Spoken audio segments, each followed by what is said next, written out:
right. Now, since I fired up a bit late here, and I don't really have a cool recap run, I will do my best to give a brief, concise thing. I don't have an opening scene, unfortunately. But the party is in the city of Paelay, a city designed with concentric rings heading towards the Prime Ring in the center from the fifth and outermost ring, the Nexus. One's station, wealth, power, and influence within the city and even abroad on this continent rises as you move further into the city by completing quests and finishing favors for people and such. The party has made its way into the third ring of Paelay. It has a chance now to go all the way into the Prime Ring as an all-hands-on-deck emergency call has been put out after an earthquake rocked the city. The Sultan has been advised that it's not a natural occurrence, but instead something that was created unnaturally. So whomever can get to whichever individual or party, however they registered, is able to get there, clean it up, and such, will have not only a title but a residence given to them in the Prime Ring. So our party is down there, ready to tackle this. They've danced with some bats as they flew down into this cave area, and that's where we pick up. So, thanks, River. I made a note that Ari and Thaxel were falling. Yes, and Vina had her hand out to Thaxel, waiting for her to take it on her round, on her turn in the round. That's right. Yep. Ari slipped and grabbed, but then when it came around to Rhea's turn, there was also a little bit of a fumble between the two of them, and she's falling. And Thaxel, you've been dropped, and Dina, as she said, swooped down in an attempt to grab you. Let me bring up the map. Don't forget, handy trick, you can open up your character sheet and double-click on your token at the top right, and it'll open up the map that your token is in. In case you want to be spared digging through map files. All right. So all the bats have flown by the wayside anyway, and that's going to bring us back up to Rhea's turn. Oh, I see. It was on Ari's turn, and she's the one that dropped. Yeah. So, Rhea, it's back up to you, and Ari is falling. I think she was about 20 feet or so below you. Okay. Sorry, my Fancy Grounds is still loading. No problem. Okay, so I was waiting to catch her, right? Yes. Okay, then that's what I will try and do, is try and catch her. Okay, let's see. I would say I'll let you choose whether you want to go for dexterity or strength to kind of aim down there properly, or just... I'm going to guess that it's going to be dexterity. Without looking at my stuff. Oh my goodness, not great. Hold on. If my stuff would open, I'd be able to tell you. I rolled a 9. I don't know if you can look at my... a 9, and you have like plus. Is it just 3 straight dex? We can let it be acrobatics. Let me check your acrobatics. We could do athletics and acrobatics. So it would be, well, that'd be a +4 for acrobatics. Okay, so 13. Oh my gosh, Ari on her end rolled a 1.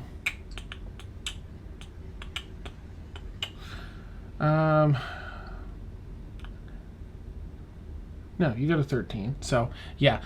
You do go down and reach, and it's like the movies where you clap, clap, your hands sort of clap and slap fingers, grasping for one another for your do a bit of a roll around her with your wings, and you're able to grab the side of her arm and slow down your speeds to not pull the arm out of the socket.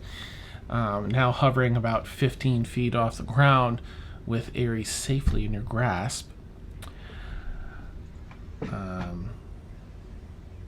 And I'm just, because we're sort of out of combat while you're doing that, and we can, or rather, is there anything in this moment you want to say or do with Ares as you catch her? No, I'll just smile at her so that she knows I got you, boo, and work our way down. She touches the ground and kind of collapses, not collapses, but goes down. And meanwhile, Thaxel, it's your turn next, Thaxel. So I guess you're just falling. Is there anything you want to do? As Dina's like right there, you're within reach if you want to try and grab. I think you're in your bear form. Am I in my bear form still? Bear hug. Yeah, you were. Am I? Okay, I don't remember. I dropped it. You were in bear form when you felt Christine was carrying you in a bear hug. I'm looking at my spells. I caught it. I thought I dropped it, but I guess not. Curse that. No, because I cast pass without. No, I guess not. Oh.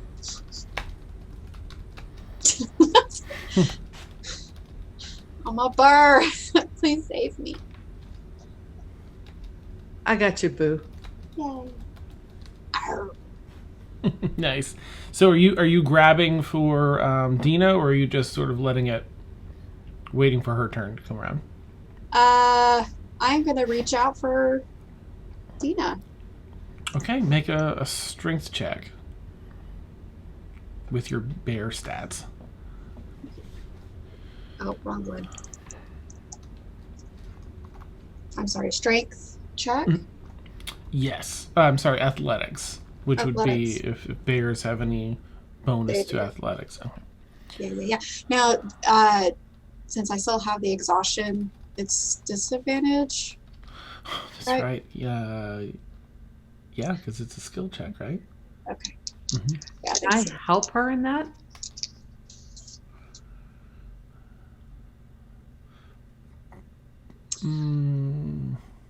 We'll just see what check. happens. 16. Okay. Thanks to Dina swooping down and being ready, as you kind of clasp around, you are able to kind of grab around her arm, and she's able to get around and underneath your bare armpits, under your bare arms, and slow you both down until you're about 5 feet over the ground. She's pretty heavy, but you're able to slow her down safely and drop her right at the very bottom there. Whew. Everyone's safe.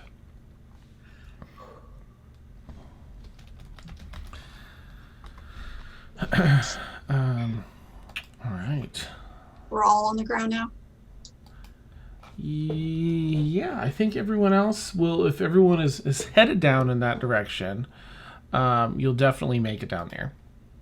Dina's kind of hovering just off the ground, but yeah. Oh. She's going to keep it out. When Dina decides to actually be near her, she wants a nuzzle as a thank you. Oh, well, Dina will be, she's hovering right there. Okay. Oh. Bear ears. Oh.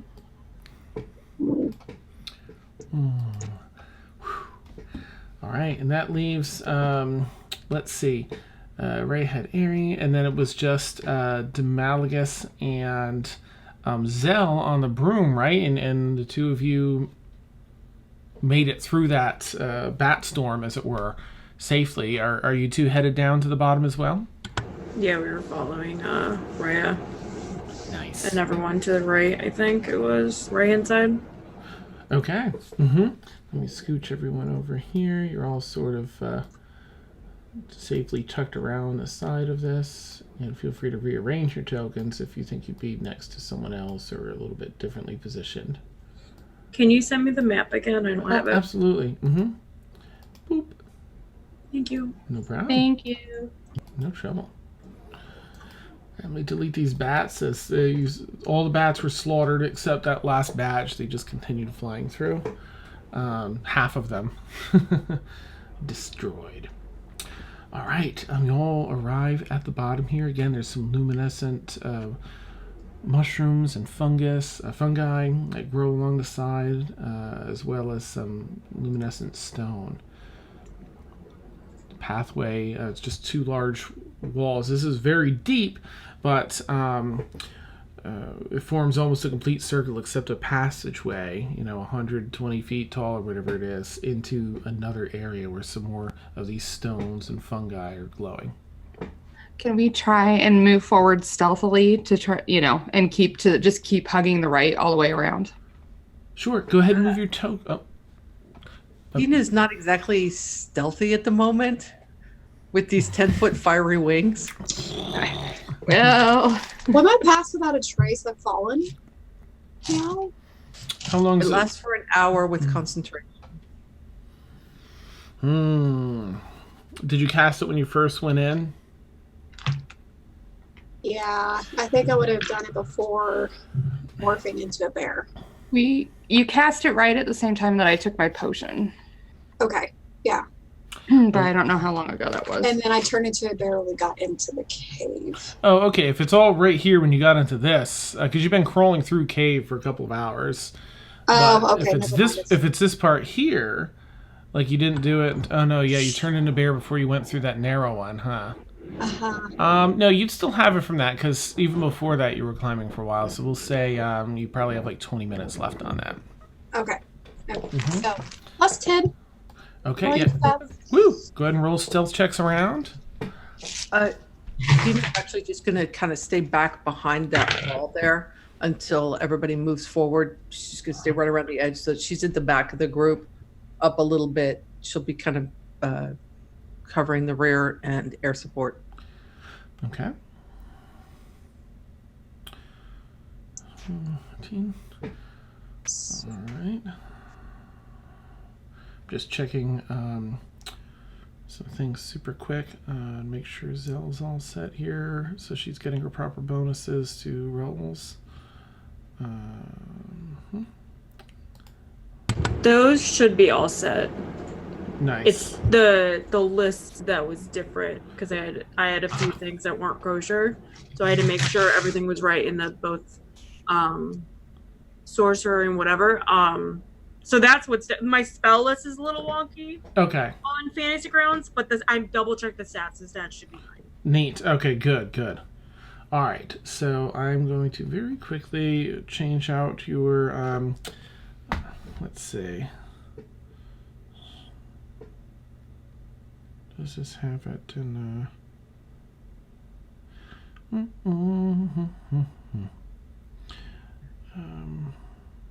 While Dan is doing that, guys, we're in trouble tonight. I can't roll over a 10. My dice are upset with me. Oh no, you've been away from them for too long. I know, and I left them in the mixed bag, not in their like individual cubbies, and so now they're pretty upset. How dare you? I know. How dare you socialize them? I know.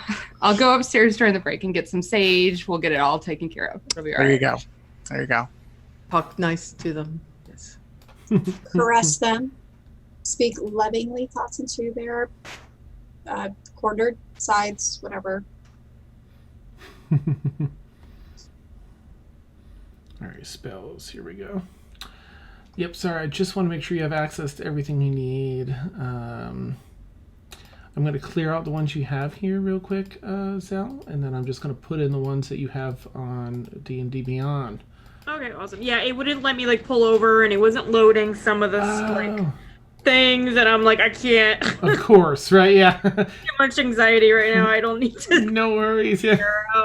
You have one job, Fantasy Grounds. So let me drag and drop these. Ugh.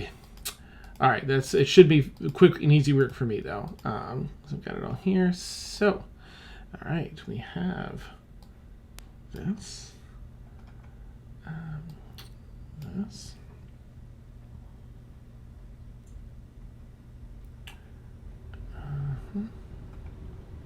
Yes. Ooh, some good choices here. Nice.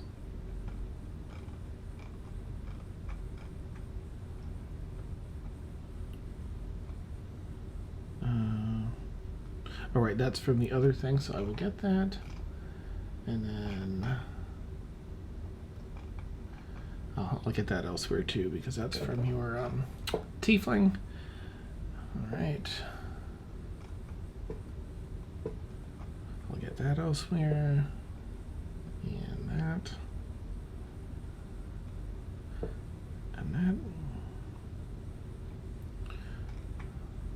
This one I can get from here. I'm almost set. Sorry, gang.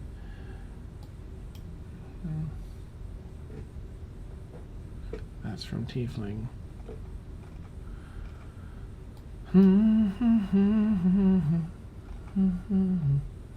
That's from Xanathars.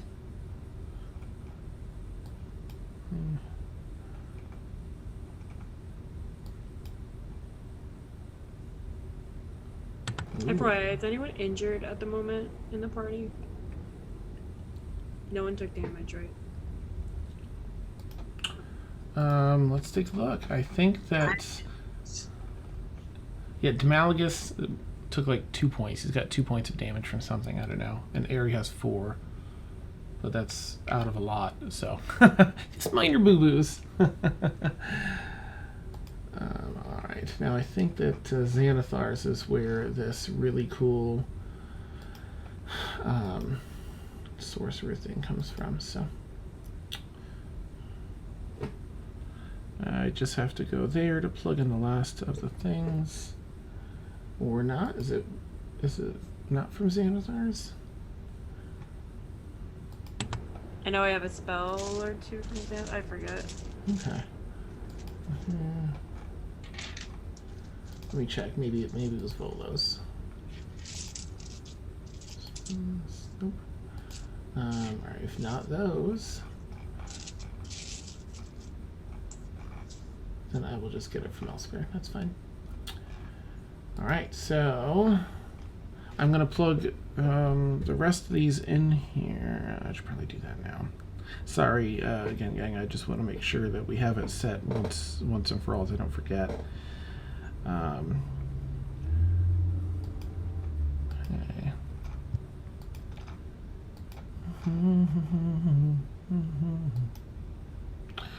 All right, we'll just go in here. And this one will be, so you have jilted.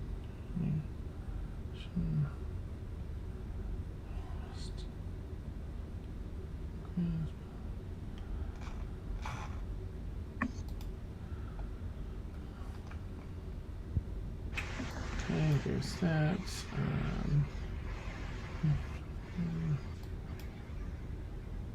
And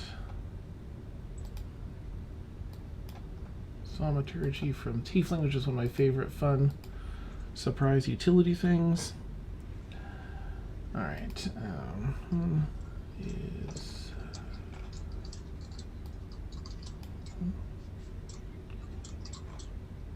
healing.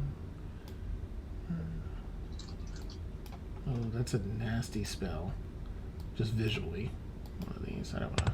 I think I know which one you're talking about. Yeah. I think I know which one you're talking about. Alright. Do you either? Because I don't know if you do. You never know.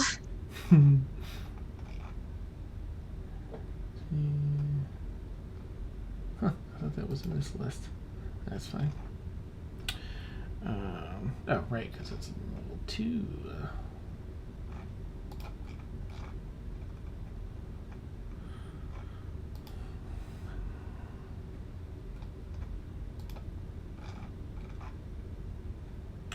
Okay, that, and of course from here, this one,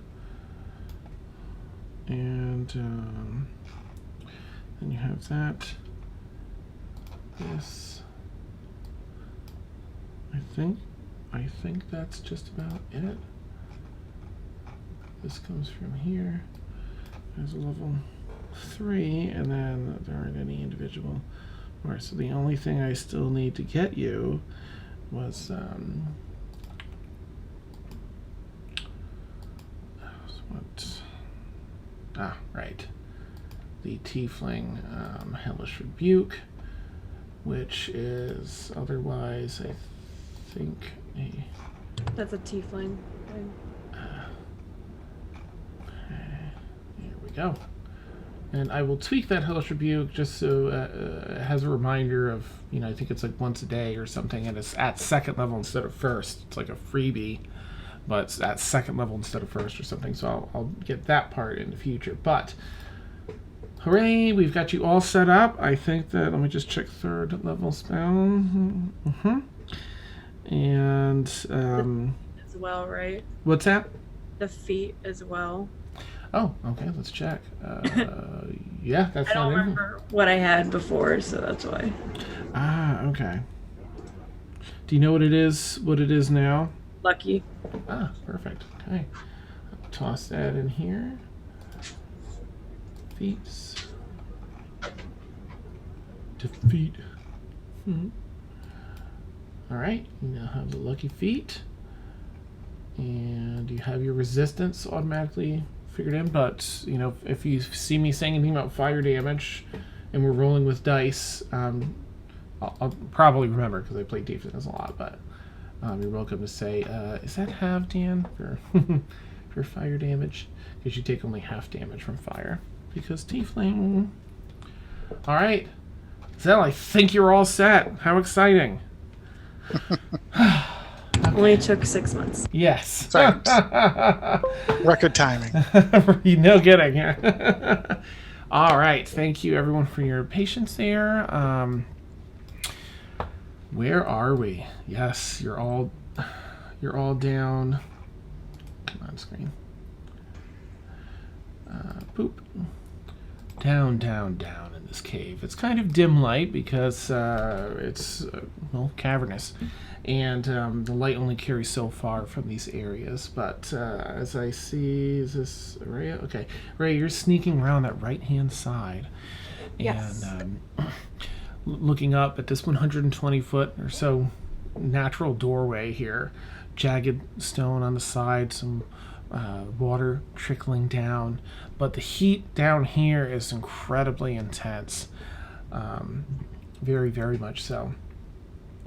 Make a either perception or investigation as you peer around the corner. Okay. And just so you know, thanks to Thaxel, my 10 turned into a 27 for my stealth. Excellent. Right, let me check on that. So Zell, what's your stealth? Oh, did I roll? No, because I forgot. Add 10. 20. Okay, nice. Demal. 10. Yeah. Thank you, Thaxel. Demalius? I totally rolled earlier. I know exactly what's going on. I got a 21. Nice. Okay. And Dina? Dina's not rolling. I mean, I doubt she can stealth in the right. environment with those wings. So she's hanging back, tucked into a corner, waiting. Okay. She's got enough movement. She could provide air support Okay. Neat. from distance. Awesome. You can actually see there's enough slickness from the moisture on the walls run down the stone here. Except for where it's blotted out with some really dried out mossy type growth. You can see the flames flickering and dancing off the reflection of the moisture on the cave stone wall. Did you want my perception roll? Yes, please. Okay. So after reorganizing the children, I rolled a natural 20. So I got a 29. Amazing. I know. Okay. Yeah. All right. So, and Thaxel, your stealth roll, if you would. Yes. So with my disadvantage, 24. Nice. All right. So, with everyone remaining silent or hidden, Ray, you're able to very stealthily sneak around and take a look. And this area ahead of you seems to run out about, the ground runs outward maybe 45 feet, and it seems to drop off a little bit here. Not much, maybe 3 to 5 feet. But down towards the center of this area, you... where's my thing. All right, you see two individuals, humanoids, ferociously battling. What appears to be a very powerful Ifriti towering over them, larger so than the one that you all faced before. Now, these two individuals, the two humanoids, because you rolled so well, it seems like they have the upper hand, and that the Ifriti's taken a fair bit of damage, and they've sustained a decent amount too, but it seems like the Ifriti might be getting pretty close to death. Behind them, you see a pillar. Gosh, how to describe it? So it's a pillar that at one point extended, rose from the, or connected from the floor to the ceiling, some 150 feet up here in this area as it opens up and gets taller. Now you see only about the bottom 4 or 5 feet, 4.5, 5 feet remain intact. It's only a couple of feet wide, but resting halfway out, as though it was encased before in this pillar, is a rectangular, gosh, how to describe it? It's like a beautifully crafted rectangular case. It has some raised silver patterns on it, and you can make out the very crisp distinction between that and like a black onyx base behind it that it's set on. The rest of this pillar, the 120 some feet, has collapsed off to the side and is strewn across the cave floor. Okay, so there's one Ifrit, right? And then two individuals fighting it? Yes. Okay. And then again, how tall is the pillar at this point? There's only like 4.5, 5 feet tall off the ground. The rest, the other 120 feet, are on the floor. Got Okay. it. So I will turn around to my comrades and signal 40 feet, straight forward, dip down, one Ifrit, two other bad guys, loot on a pillar. But much better, Is is the box like the furnace that the ones from yesterday were using?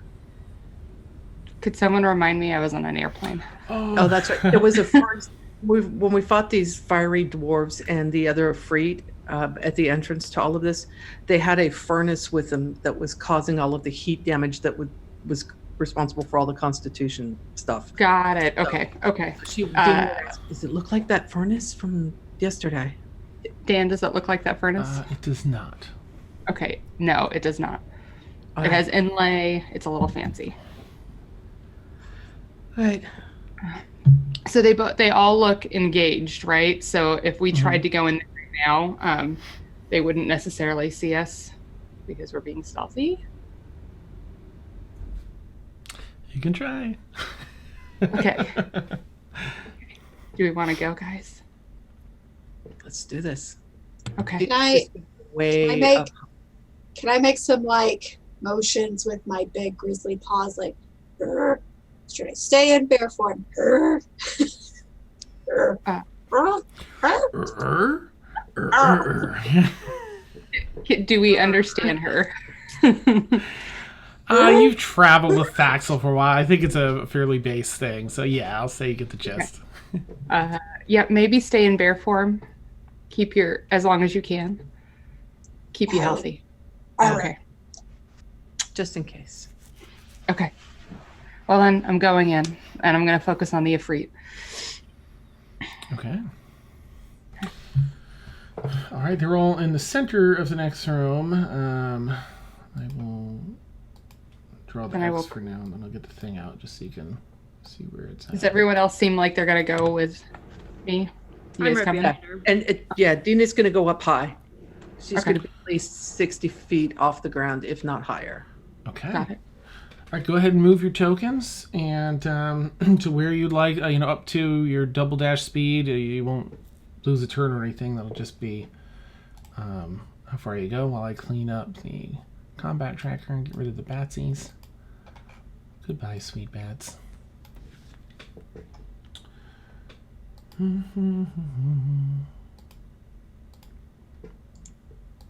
The bad guys aren't on the map yet, right? Correct. I put an X in there while I'm cleaning it all up. Uh-huh. Okay. Because I can make it to them and still attack. So I wanted to wait until. Gotcha.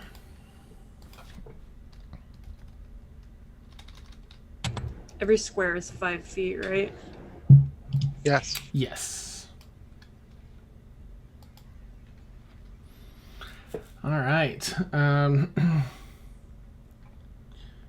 Oh, you're still moving your stuff. All right. I'm going to move Ari because I'm pretty sure she's going to be... All right, who we have here? Dina, Rhea. She's going to sort of stick with Rhea, but stay back a little bit for range. And it's just Staxel and Demalagus wherever you two want to move. Following whoever is in front of me. Dan, how big is that drop off? It's only like 4.5, 5. It's about 5 feet down. It's not very okay. far. Mm-hmm. Okay. Okay. So if we've got our wings out, it wouldn't cost me a acrobatics check or anything to get down, right? No. Okay. I mean, you could just hop down it too if you were just like. Okay. Thaxel, who were you moving with? You said. Whoever was in front of me. I don't remember. I'm moving. Okay. I guess, yeah, that looks good. Right, so you all rush. The Ifriti takes another stab to the torso, and the person that stabs it is struck with a backhand and thrown back against the floor. I would like Dina and Rhea and all right, 1, 2, 3, 4, 5, and Zell is just within range. Wait, is Demalagus too? 5, 10, 15, no, because you're 1 over. Okay. No, I'm sorry, you are. Okay, Rhea, Dina, Zell, and Demalagus, please roll just a straight intelligence check.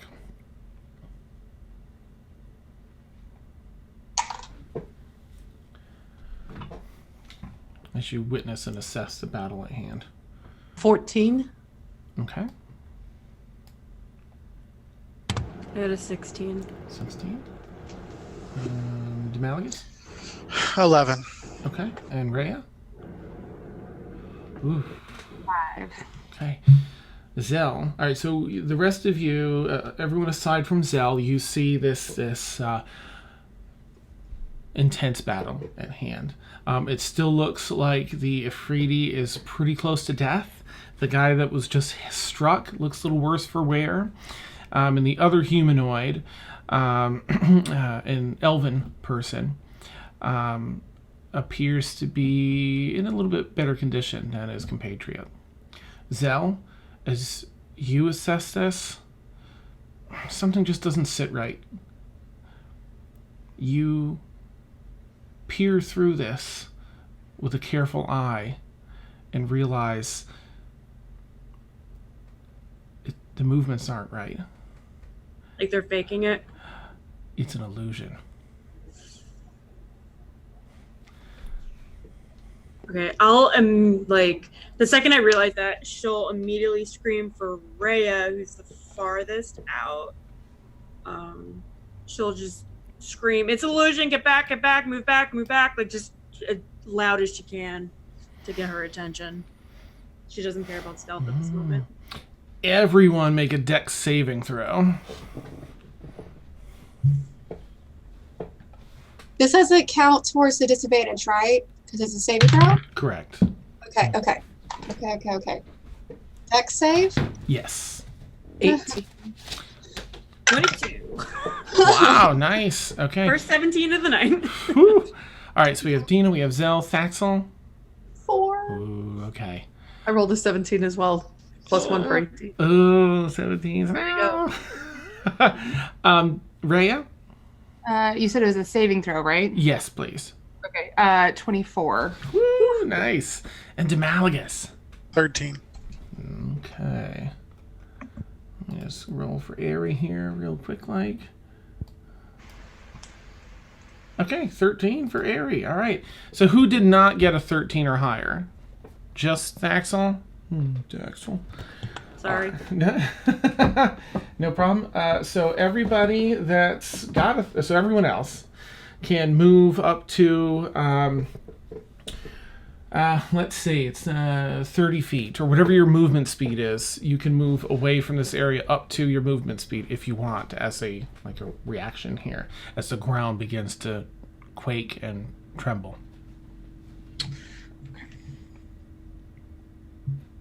How What do I get to do? Stand right where you are. on the other side of this cavern, Dan, is that also only 5 feet up to get up on that ledge? Yes. Mm-hmm. So I can get up there. Yeah. Do we only get up to our movement speed, correct? Yes. Just because it's a quick boom reaction. Okay, 5, 10, 15, 20. If I spend 20 feet of I have 50 feet of movement. Can I spend 20 feet to get to Thaxel and the rest of my movement to lift her as far as I can? Yep. 15 feet? 15 feet to lift. Yep. If you want to lift her up 15 feet. Mm-hmm. I will do that. I will go to Thaxel and lift her up 15 feet off the ground. And we'll stay there, but we're going to be up off the ground. Okay. All right. Out of not one of the existing beehive-like holes in the wall, but a brand new one, emerges sharp, maybe 12 feet wide. These jagged, rugged teeth pour through, and erupting from it,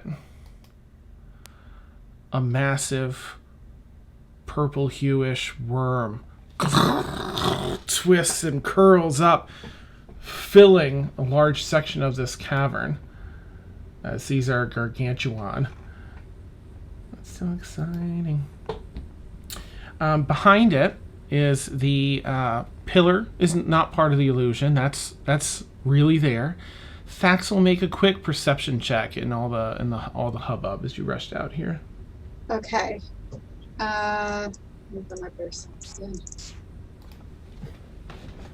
Okay.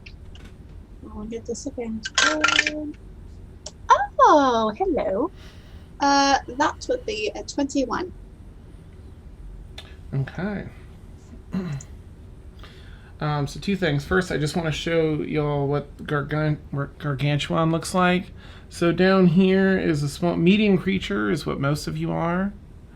And this purple worm that is used in the depiction is a gargantuan creature as opposed to everyone down here. So,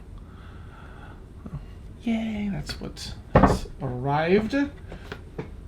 All right. Thaxel, you were, let's say the reason that you didn't make your dexterity save is because you were caught by the image of that beautifully carved rectangular box, in that the black onyx backing and silver ridges depicting images is extremely similar to the pendant that you wear around your neck. What? Dun dun dun. Okay, so I'd like everyone to roll initiative. I'll go around and ask. We'll start with Zell.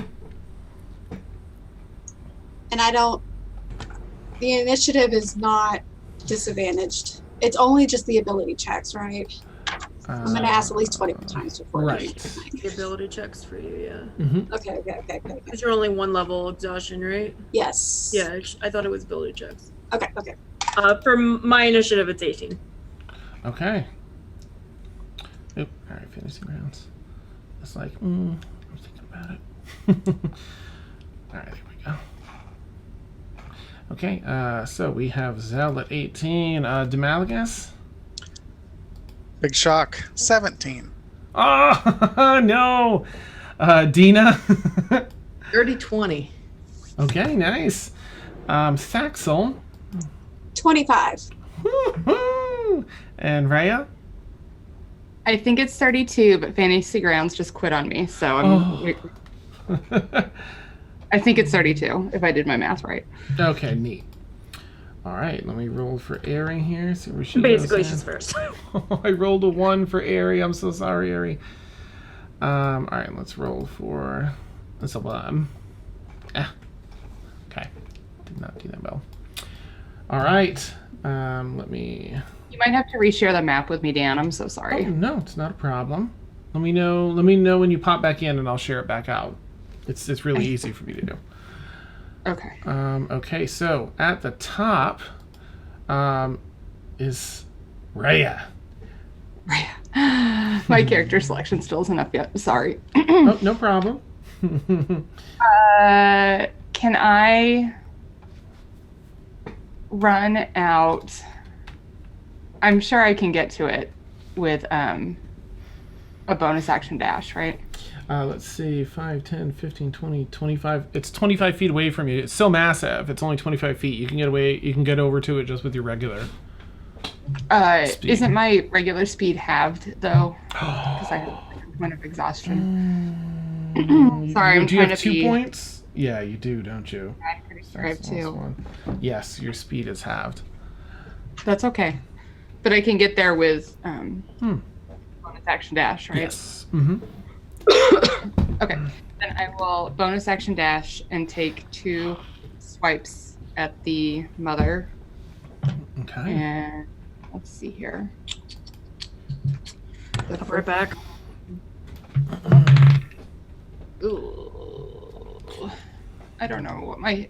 Dan, you can't see what my hit is, No problem. do you? Yeah, let me see. This is with which... It's the Mind Claws, so it should be my deck. Okay. Yeah, it's +6 to hit. Plus 6? Okay, so that was a 16. So with a bit of a stumble as your speed is slowed from the exhaustion, you hustle over as fast as you can with a dash. Most of the ground still tremoring as more of the giant purple worm erupts from the ground and raises up, lets out this bellowing shriek that fills the cavern. You hear some bats flutter up above again, and you strike through, and your psychic claws just glance off the heavy armor. Okay, I will make a second attack with my other claw. Okay. You have got hitting a natural 1. Once again, just a glancing blow off the armor, so there's another few sections of the worm come out of the ground. You scratch against it. It probably won't do much, and I'm ready for you to share whenever you have it. Okay. Probably won't do much good, but I will use the last 5 feet of my movement to back up. Okay. Okay. Oh, there it is. Okay. So I went 5, 10, 15, 20. Wait, 25. Oh, I see. Okay, so I can get back up on the ledge 1. Got it. And then I will send there. Okay. Sorry, guys. That was awful. Doing great. All right. Oh, thank you for the raid, Mariah. Woot. Okay, Thaxel, you're up. Okay. My heart's racing. I'm going to hold my action until Dina's able to move me and drop me. Okay. All right. Now, if you hold an action, you won't have a bonus action. You won't have your movement. You'll just have your action. I mean, you'll have your movement. Sorry, but you won't have your bonus action. If you're right, and that's perfectly fine. Okay. Are you ready? You're assessing. You're still somewhat caught. Your attention on that. Yeah. All right. As battle ensues, this thing erupts from the ground, and the illusion fades. Now that everyone realizes, thanks to Zell catching it, it's in fact an illusion. And you can see now a bright glowing heat near the base, near and around the base of that broken pillar. All right, Dina, you're next.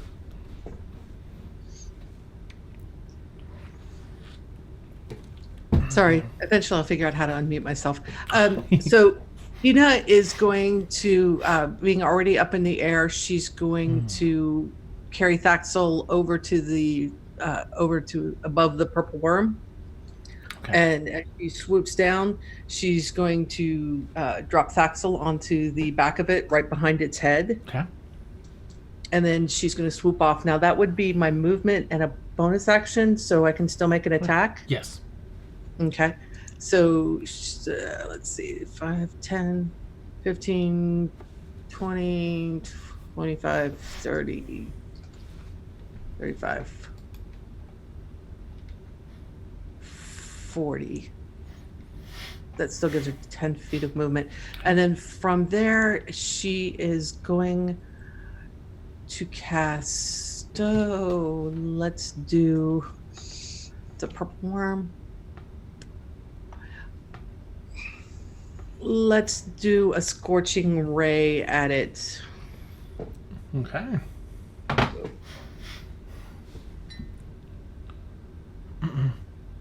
As you square off against the purple worm, it lets out another T-Rex type roar with 3 different octaves of screech.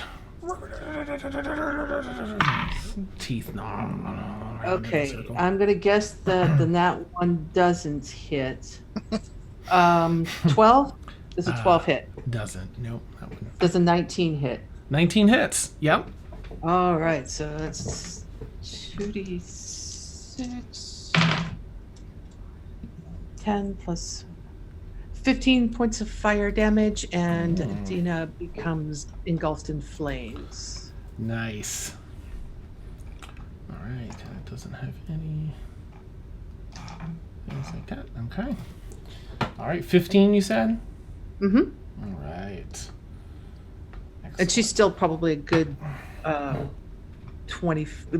She was 15, so yeah, she's probably a total of 20 feet up, over the ground at this point. Nice. Okay. And as you point your finger, first one glances just passes, winding up out of the ground. The second one you take careful aim, fire, and it strikes in between some of its chitinous armor there, the different segments and sections working back and forth to make it create its movement. Right in between is to separate a bit. Blast this. It was Scorching Ray, was it?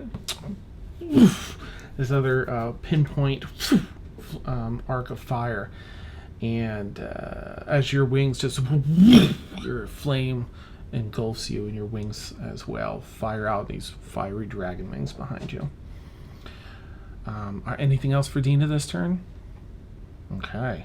So Thaxel, since we held your turn until you were dropped, you're now on the back. You're probably, maybe 20 feet up, 30 feet up as this thing's twisting and bending. You're hanging on to a section between the plates on the back, just behind the head. So I have a question. Yeah. I make an attack. Would this be considered flanking since I'm behind on his back? Let's see. You're on its back. I think if you get someone in an area adjacent to the creature, then we'd probably consider it. But no one's in melee range of it except for you currently. So. Okay. Let me move. I'm gonna just move my token kind of over here, just to show for my sake. Okay, I'm going to attempt. I have a multi-attack, so I'm going to attempt to bite it. Okay.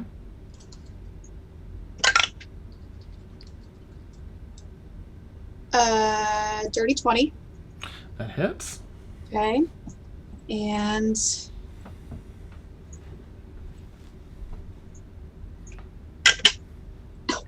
6 points of piercing damage. Okay. And then I'm gonna try to claw it. Nice. Ooh, I don't think an 11 hits. It does not. Oh, this one's in timeout now. Okay.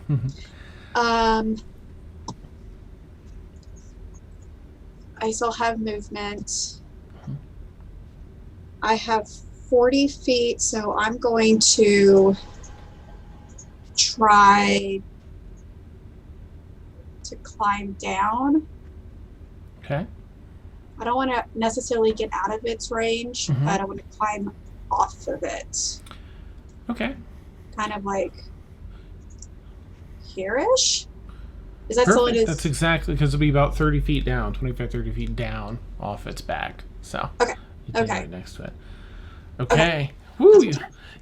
So it's actually, you're hanging on the back and you've got your claws dug in between the two connecting plates, and you take a bite in there and try and pry it up to open up a space to claw into, digging into some of the softer flesh beneath the plate. And then as you go to swipe, it closes back down and contracts as the creature squirms and moves, unable to hit anything juicy. So you take a careful retreat down the side, sort of like a bear hopping from this side to that side, because it's sort of going down in a spiral, down next to it. All right, Zell, you're up. Would I have been able to keep my broom out? Because I know we went kind of down, but I wouldn't have Sure. necessarily put it away. Mm-hmm, absolutely. So would it still take an action for me to like be on it, or would I I'm would I gonna do that as, like a bonus action? say you're still on it. So you didn't specify like I'm putting this away or I'm getting off. Okay. We can assume you were still on it. Okay, yeah, because I would stay on it no matter what, but I didn't know Gotcha. if I said it last session. Anyway, so since I'm still on that, Mm-hmm. let me look at the map. Okay, they're all over there. Okay, so am I within 120 feet of this thing? I assume so. Yeah. Yes. Okay, so I am. Let me pull it back up. I'm going to do a guiding bolt. Do I want first or second level? I'm gonna do guiding bolt at first level for now. Okay. So Test the defenses. Neat. basically. So my old wizards always used to hit everything with a magic missile first just to find out. Yeah. All right. So 46. Okay. So. Oh, can I use sneak attack on this? Not in a spell, I don't think. Yeah, I think just with the melee or ranged, but Okay. but not. Want to make sure. Mhm. Yeah, please ask. Yeah, it's best to know. I think it's a sign. I got 3 6s and a 4. Wow. Okay. Okay. Dang. All right. I'll take it. So Okay. we do. Oh wait, I'm stupid. Wait, do I have to roll to hit it? Yeah, I do. I'm Who's guiding dumb. bolt? I'm tired. That's okay. Not a problem. It'll be I had a juicy really long if it day hits. and I got yelled at too many times. So that is a 17. Where's my stupid thing? Of course, Oh my god. it's always a 17. It always is a 17. So That's what, good. my +4 or no for my modifier? No. Plus 7. Yeah. Plus Plus 7. 7. So Mhm. 17 plus 7. I'm assuming that hits. That hits. Excellent. And what did you say? It was 22 damage, right? 22 damage. Okay. Radiant Solid. damage, if that Oh, doesn't. excellent. As this creature's doing its T-Rex 4-octave roar, Exactly what T-Rex is. the teeth spinning around. You, how do you want to do the guiding bolt spell? Do you like point a finger, or I forget how you like to do it? She does her usual, kind of lean back like a gun, and she goes, pew! Nice. Like, And so this bolt of divine energy goes clean into its mouth as it's roaring. And you hear it hit this was sickening squishy sound inside, tearing something open a little bit. And it almost rears straight up and begins to glow with a soft divine energy. So the next person that rolls an attack against it will have advantage. Demalagus. Nice. Anything else for Zell this round? Okay, let me look at the map one more time. Actually, let me see what I got for my bonus action. Bonus action. I want to summon my. You know what? So, but if I use my spiritual weapon, it would then do an advantage towards me, not towards Demalagus, right? Mm-hmm. Can I summon it but not hit him with it? Sure. My spiritual weapon. Okay, I'm just gonna summon my spiritual weapon.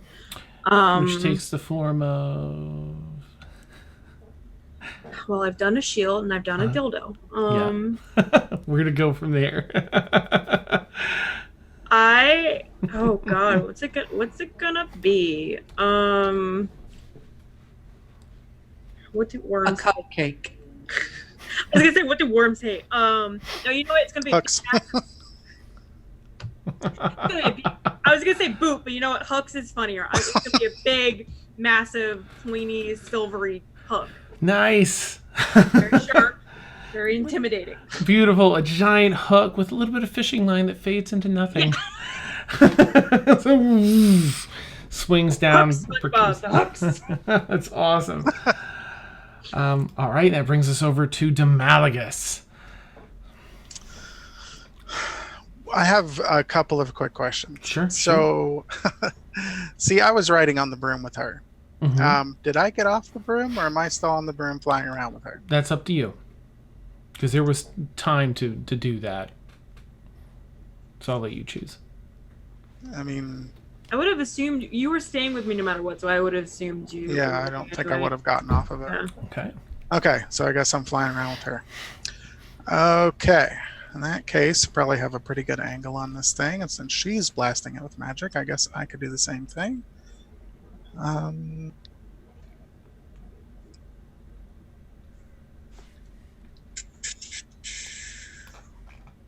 Okay, I'll take a... Why not? Yeah, I'll take a page out of Dina's book and hit it with some Scorching Ray action. Nice. That'd be a good one. Okay, so first of all, rolling to hit.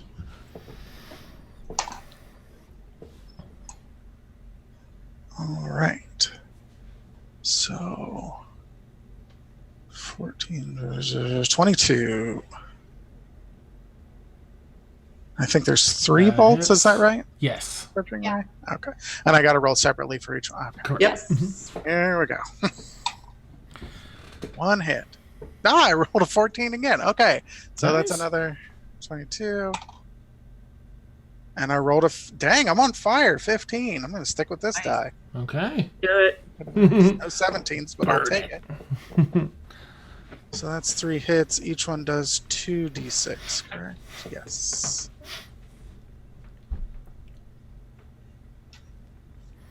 All right, first hit.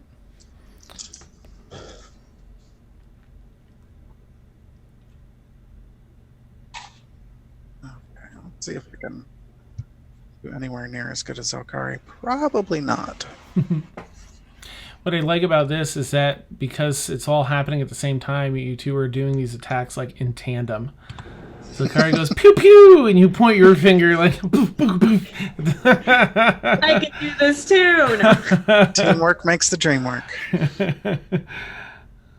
It almost kind of makes sense because if she was kind of angling around on the broom, she'd get line of sight first, and then as she turns, I get line of sight. Yeah, it's like she's Anyways. drifting on the broom in midair. All right, so I got altogether. Oh, this is all 3? Okay. Do you want me to do all 3? Nope, or do it that's separately? fine. Whichever way you want.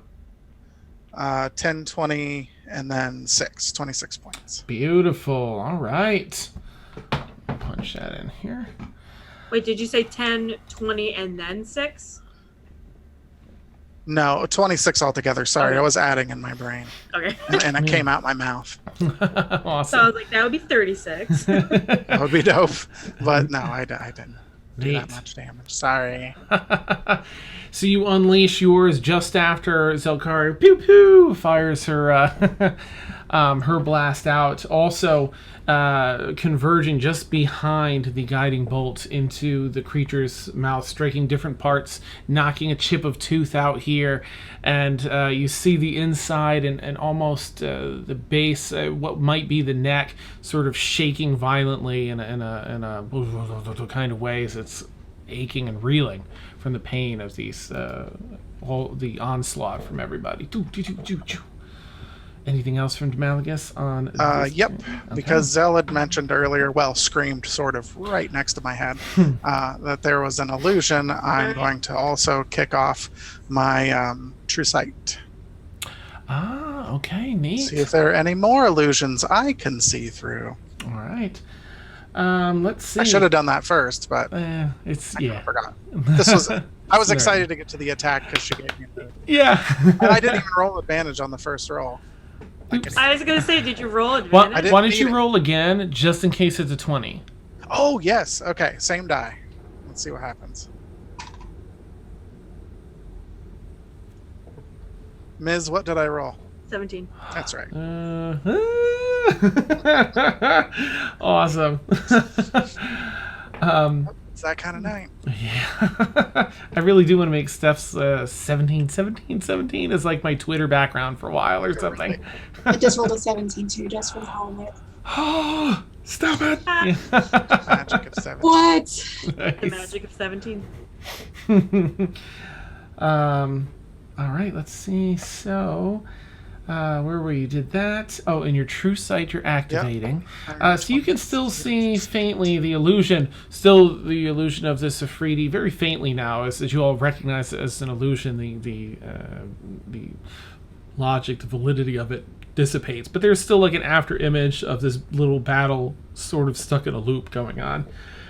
As you peer around, you don't see anything else of note except a very intense heat energy emanating from around the base of this pillar. Two things that sort of go hand in hand with that. The first is that you see that this pillar actually looks more like magma that cooled some long time ago. And of course now it's broken off, but a drop of a stream of magma that had somehow solidified over time. The other thing that you notice is that the type of heat energy that's emanating from the floor around it, out about 12 feet or so in any direction, is very similar to the heat and energy that was emanating from that oven thing in your last battle. Okay. All right. I will try not to shout in Zell's ear as I say, he could be building up. I think there's another furnace nearby. And I'll kind of point in the direction that, as we zoom by, where the heat energy is coming from. Neat. And on the map, that's just one square to the right of Thaxel. So Thaxel, you're right near the surprise. You're right near the pillar thing with that rectangular ornate box stuck in it.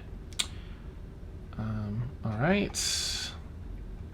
Aerie goes to step forward, but the purple worm that's its roar. All right, well, okay, and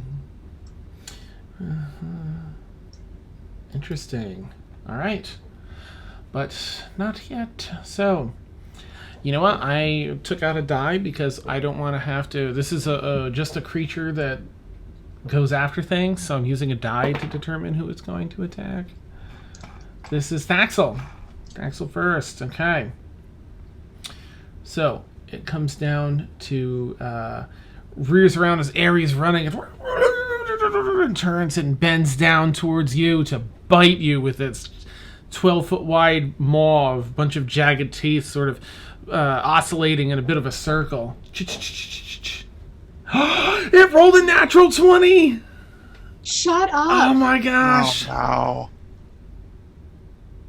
This is why you stayed in bear form. Mm-hmm. Right. Good point. Whatever. This is why you stayed in bear form. How much HP do you have in bear form, just out of curiosity?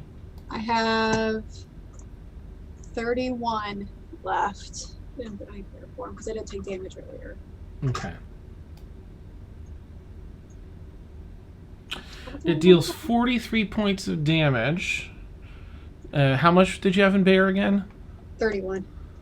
Okay, so it pops you out of bear form as the teeth not only pierce, but they start slashing, grinding a bit, pulling clumps of fur and skin off until you the pain brings you back to your normal form, taking 12 points of damage left over to your Thaxel form. Okay. Let me quickly just check something here. Okay, can you please make a dexterity saving throw, Thaxel?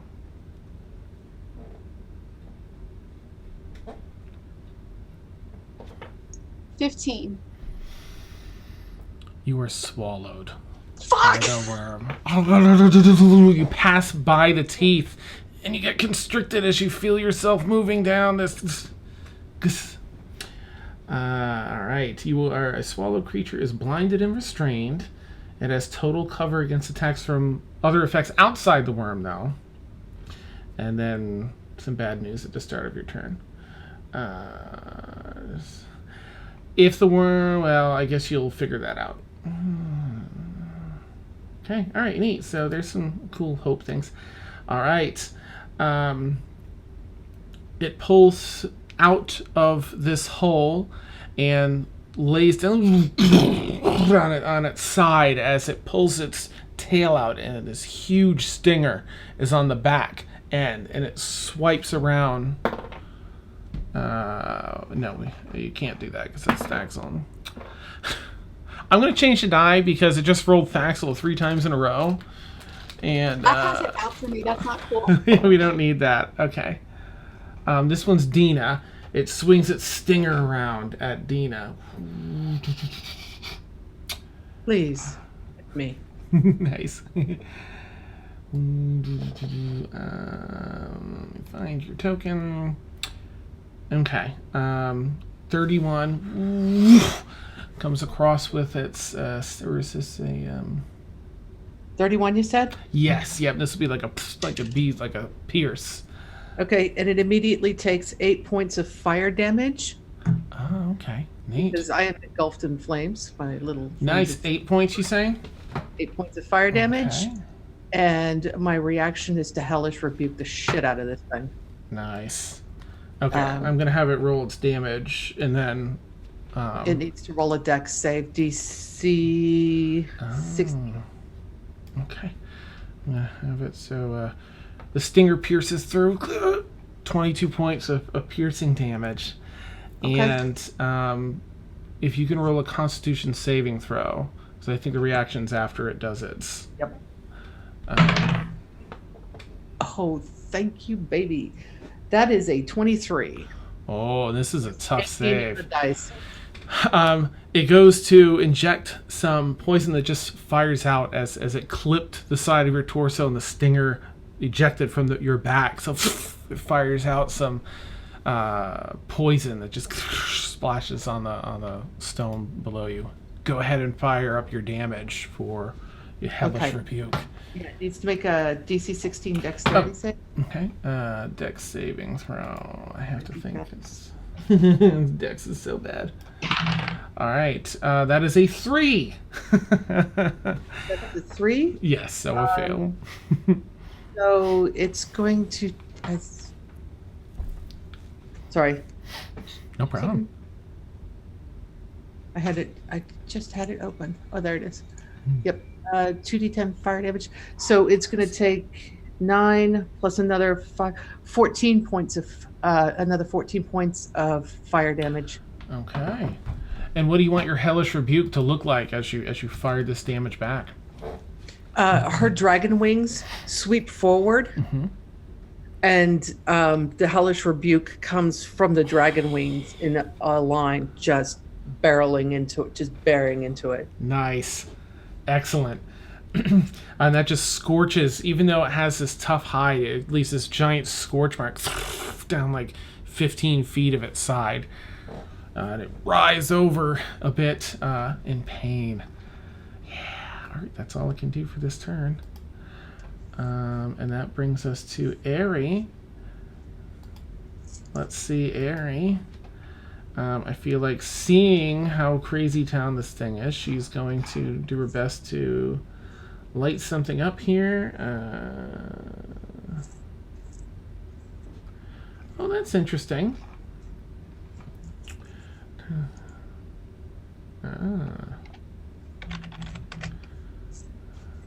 Yeah, what about it? Okay. Aerie flings one side of her cloak back and draws out her completely black book. Almost like a wizard's book, but so black that it feels like it's more of an absence of color and light than an actual black color. And there's some soft, billowing black smoke coming off of it. She reaches a hand out and yells, Elemental Bane! And let's see what happens, because it has to roll a save, which is a con save. That's probably a decent con. Okay, still, let's give it a shot. All right, and that fails, even though it's got a ridiculous con. Okay, good, Aerie. See, yay, I can roll all right for you, Aerie. Aerie. You see a little bit of warping to its armor, and it sort of becomes a little bit a shimmer to it, like an oily iridescence. And it will now, she decided fire, seeing everyone use fire damage. So anytime that, while this spell, it's a concentration spell, lasts as long as it lasts, and you get an extra 2d6 damage of fire if you cast a fire spell on it. Anyone. And it's a minute. I mean, I guess that's not so, it doesn't need to be surprised. Okay, and that is a full-on action, right? I feel like she is not really going to move. And I don't think she has a bonus action currently. So we're going to bring it back around to Rhea. I had to get my blankie because I'm scared. Oh, no! Okay.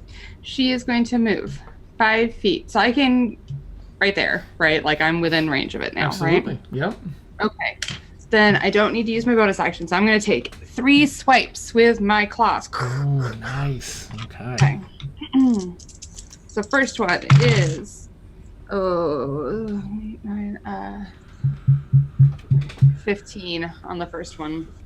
Misses across the That armor. dice is going away. Try another one. You have got to be fucking me. No. No. That one gets like a half a foot before you bounce back. Okay. 16, 17, 22 to hit. That hits. Yep. Okay, great. Fantastic. Nice. You see a space between the plates and go for your strike. Okay. 10, 16. And don't forget sneak attack because Staxel's right there. I won't. Oh, actually, I don't need Thaxel right there. Oh, that's right. You've got the thing. Yeah. Loner. Yeah. Well, I thought I didn't. Pretend like you need me. Well, I do. I'm worried about you because you're in the throat of this thing. So, It's fine. I'm enjoying myself. well, I like being swallowed. 5. Me too. Okay, See so how I did? 30 points of slashing damage and 8 points of radiant damage, please. Okay. All right. Beautiful. And then I will back up 5. So I went 5, 10, 20. Ooh, it's So back up. Nice. And at that, this final one, you see your space between the plates, and you just run those psychic claws through, and it has a weak mind, and it just deals a boatload of damage it was not expecting. It actually has like a bit of a convulsion its entire body for a few seconds before it kind of picks itself back up to stand in an upright position as much as it can. However, it's looking hurt now. It's finally gone from green health to not green health. All right, Thaxel. So here's what's cooking. Sorry, before you continue, I would like to remind you. Yeah. Because I'm a lizard. Mm-hmm. I can hold my breath for up to 15 minutes. Oh, okay. Thank you. Just because I'm pretty sure I'm going to be dying here soon, so All I have right. at least 15 minutes to live. And aren't you resistant to poison damage? No, No. Oh, I just like to collect poison. Oh, I thought the lizards had that. I thought that was part of the. No.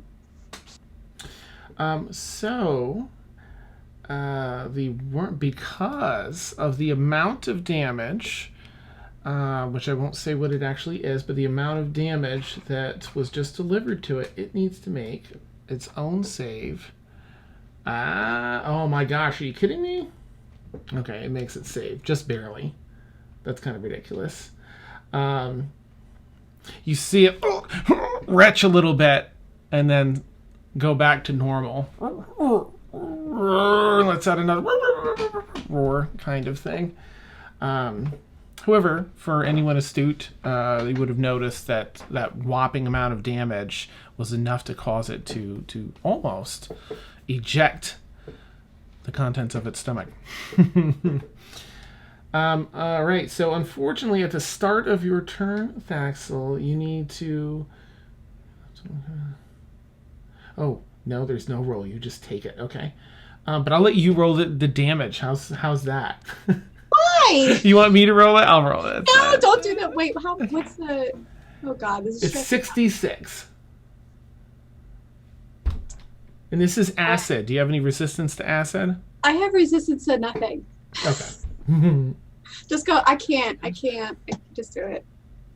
Okay. I can take it. Yeah, you got this. All right. All right. There's a fourth one. Do I have 6? I feel like I do. 5. Whatever. I'll just have to roll on a second time.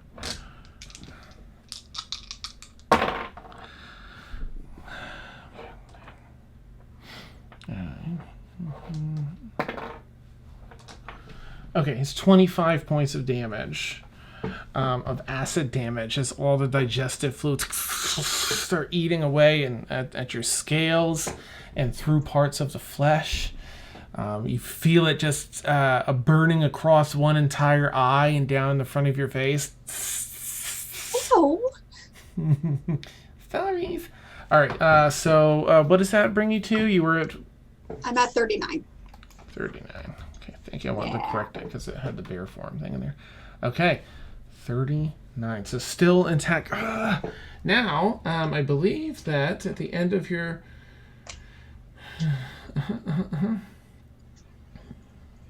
Can I do anything on my turn or no? What does... Oh my goodness. I was just looking to see if there was some... Alright, so all creature is blinded and restrained as total cover, yada yada yada. It takes this much damage. If the worm takes such and such damage a single turn, the worm must succeed on a saving throw or regurgitate it. It does not say anything, but I don't like that. So go ahead and make the same... No, because you're restrained, right? I guess that's why. Yeah, sorry, you're stuck in there for now. Ooh.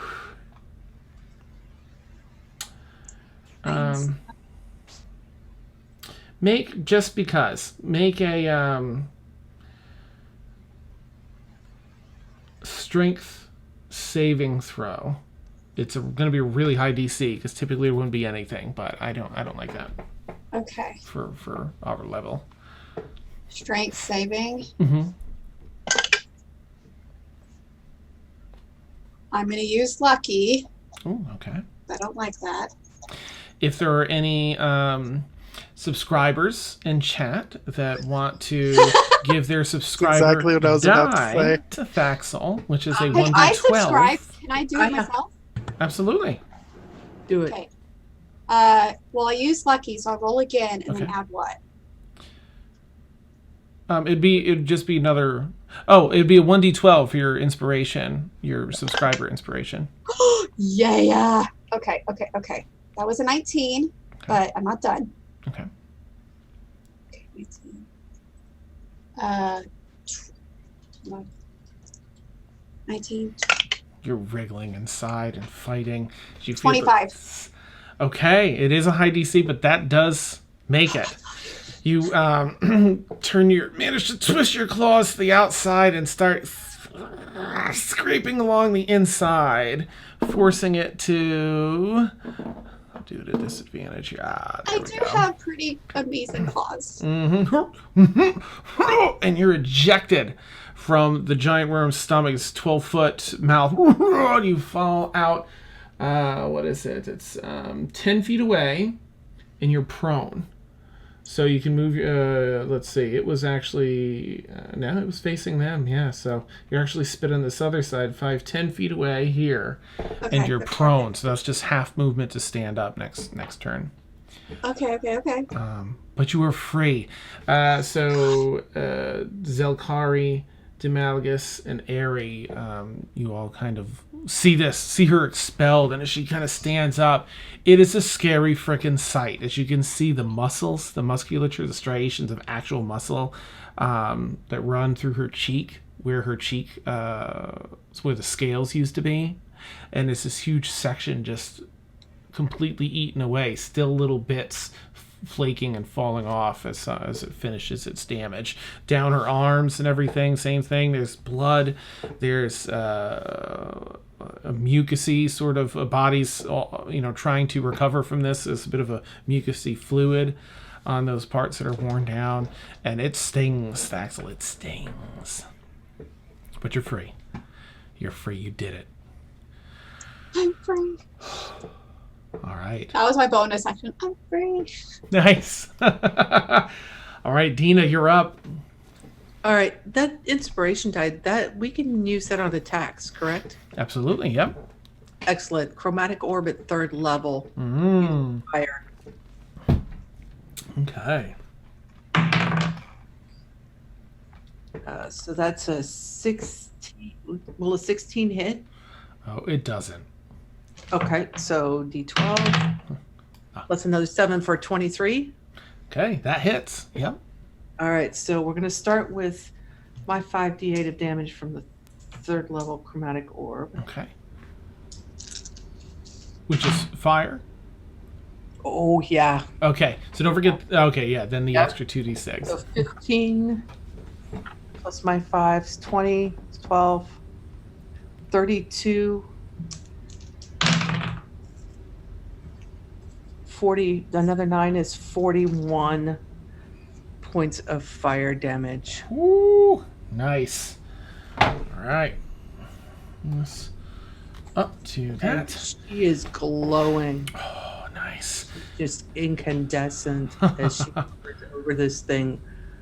Beautiful. At the very base, coming off your skin, are these dark black flames too that still emanate light, but they just have this like hell flame. They're almost like smoke at Yeah. the base of the flames. Nice. All right, tearing just across a huge section of it, peeling back some melting part of the armature that it has. Okay, anything else for Dina this round? Blasting it. She's just gonna head up 10 feet higher as she's looking down on this thing. Okay. Nice. Fly up a bit. A sudden pulse emanates this immense wave of heat from the floor behind the creature. I need everyone to take their bio break. Ha ha ha ha! Because it's that time. Sorry. Stressing me out. My bad. And then we'll come back and sorry, Steph. So for those who don't know, we take a 8 to 10 minute bio break and then we return. Some of us are here, some of us are not. I'm gonna go make some more coffee because not that I need it because my heart rate's like up here, but yes, we'll catch you all soon. Whew, my goodness.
Hello, viewers, my old friends.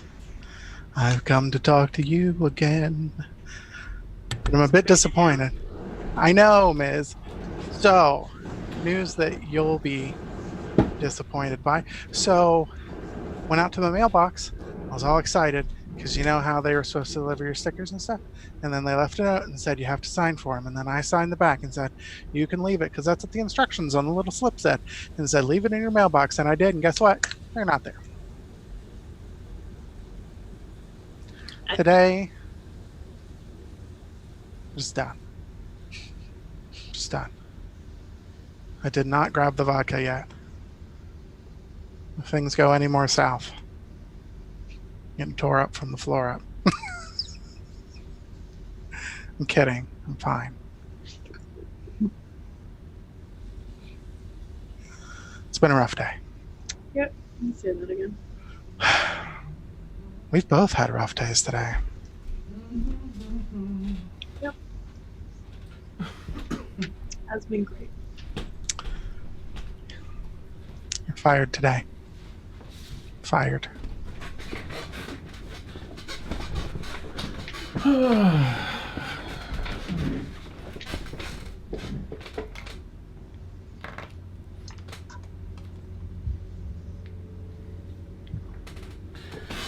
All right. Oh, sorry, Miz. Dan, when you have a second, will you share the map with me again, please? My Sure grounds, of course, crashed again. thing. Thank you. No problem. If you pull up your character sheet, go to the upper right-hand corner, you see your token. If you double-click on that, it'll pull it up for you. Ah, Oh, thanks, Also, Randy. if you've already got the map pulled up and you double-click that, it'll center the map on you. Because you can, like, kind of scroll around and lose yourself, because I just did that. nice. But yeah, it's pretty cool. Thanks for feel the like- tip. Yeah, well, I feel like you could take a class on how to use Fantasy Grounds Oh, yeah. features. So much stuff. So, Randy, because I've never used them before, Yes. a D4 is that? Yes. Mhm. So, how do you Four-sided know die. what you rolled? Hold On it the close to the bottom. camera so I can tell you. Because it depends on how it was made. So, Hang on, let me focus on my you. light, it's because of my light. Oh yeah, it looks Okay, like it'll be the one that's on top. So, if I roll it, for instance, facing me is a 4, 1, and 2. So, 4 is on the top. Mhm. The top. If you spin it around, it should say 4 on the top on every side. So, whatever it says on okay. Mhm. Yeah. That's why I was like, I have no idea how to read this. Yeah. It should Mine, be the only number that's facing, like, actually upright. Okay. All right. That makes mine are the opposite. Yeah, mine too. It just depends on how they're made.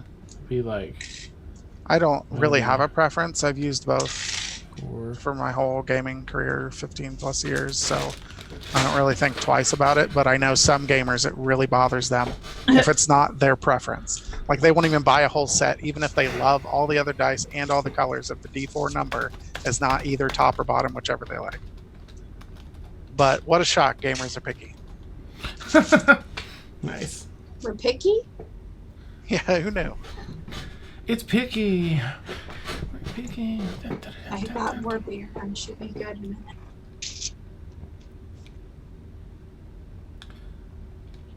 Whew. All right, we've got some fun, juicy stuff coming up. Get our fish hook, spiritual weapon. Okay, guys. I had a chat with my dice. I got my emergency liquid smudge and sprayed them down.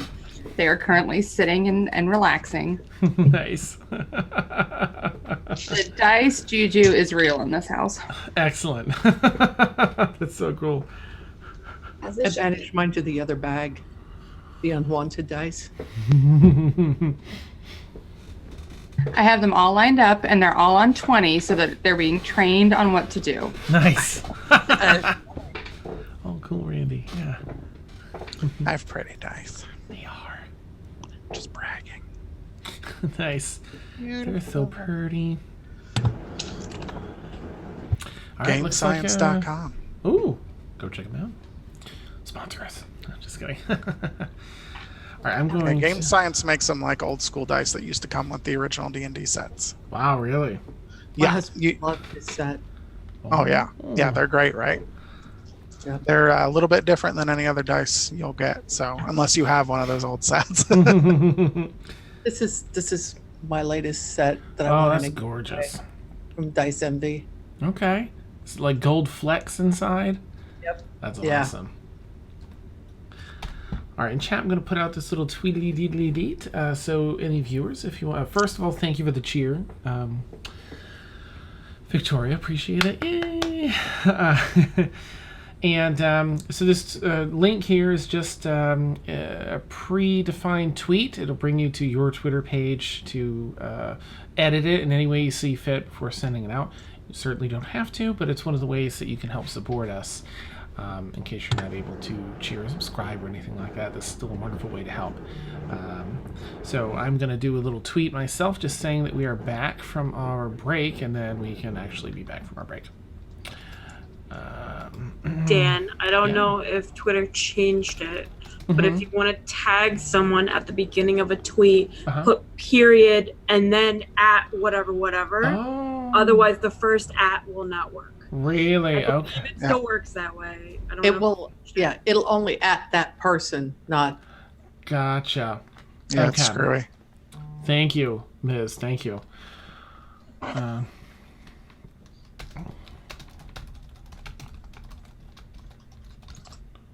will have to change that. Do I still have that? I do. Good. Just do that.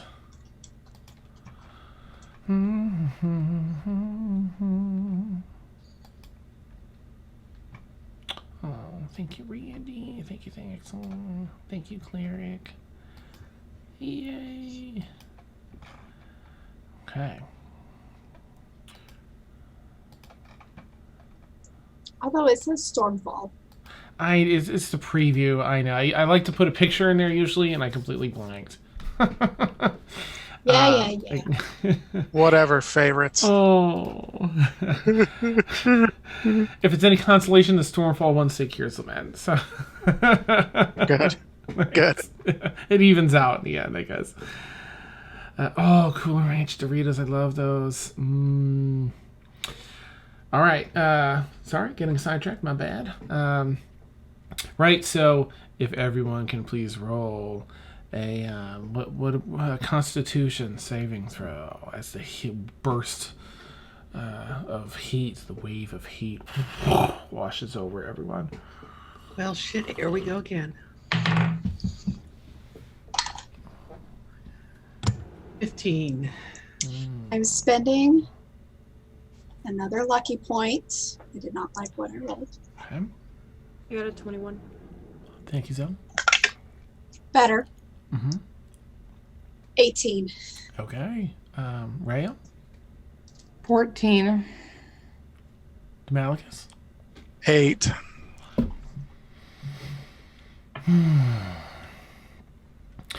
Demalacus and Rhea, you are struck with this overbearing wave of heat. Oof.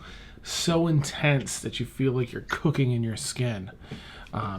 Still, as it washes over you. Now, you don't take any damage, but you do receive a point of exhaustion. Which brings Rhea up to 3 and Demalacus just to 1. And Demalacus, that's just disadvantage on ability checks for you. Yep. And Rhea, it's disadvantage on attack rolls and saving throws in addition to the other stuff. Okay. And Dina, you, with all the flame, you're able to balance that out, that wave of heat out, with all the flame around you. Wait. Hang on. Uh-huh. Can I use my subscriber die to add to Rhea's roll? Sure. You want to roll it? You want me to roll it? What is it? I don't have all my dice A out. D12. You might want to roll it. All of my dice are in a bag. I got a 9. Okay, you are not. Let's see. How do I want to roleplay this? Sorry, so Rhea, you are. Sorry for the slow reaction, but I can't have the rogue at that many minuses. No problem. So in that case, I'll turn that over to you, Demalacus. How do you want to inspire her in character? Is there like a, finger gun or something you want to shoot her way? That would be so out of character. She would just be like, what? Has Zell possessed his body? Nice, right? Right.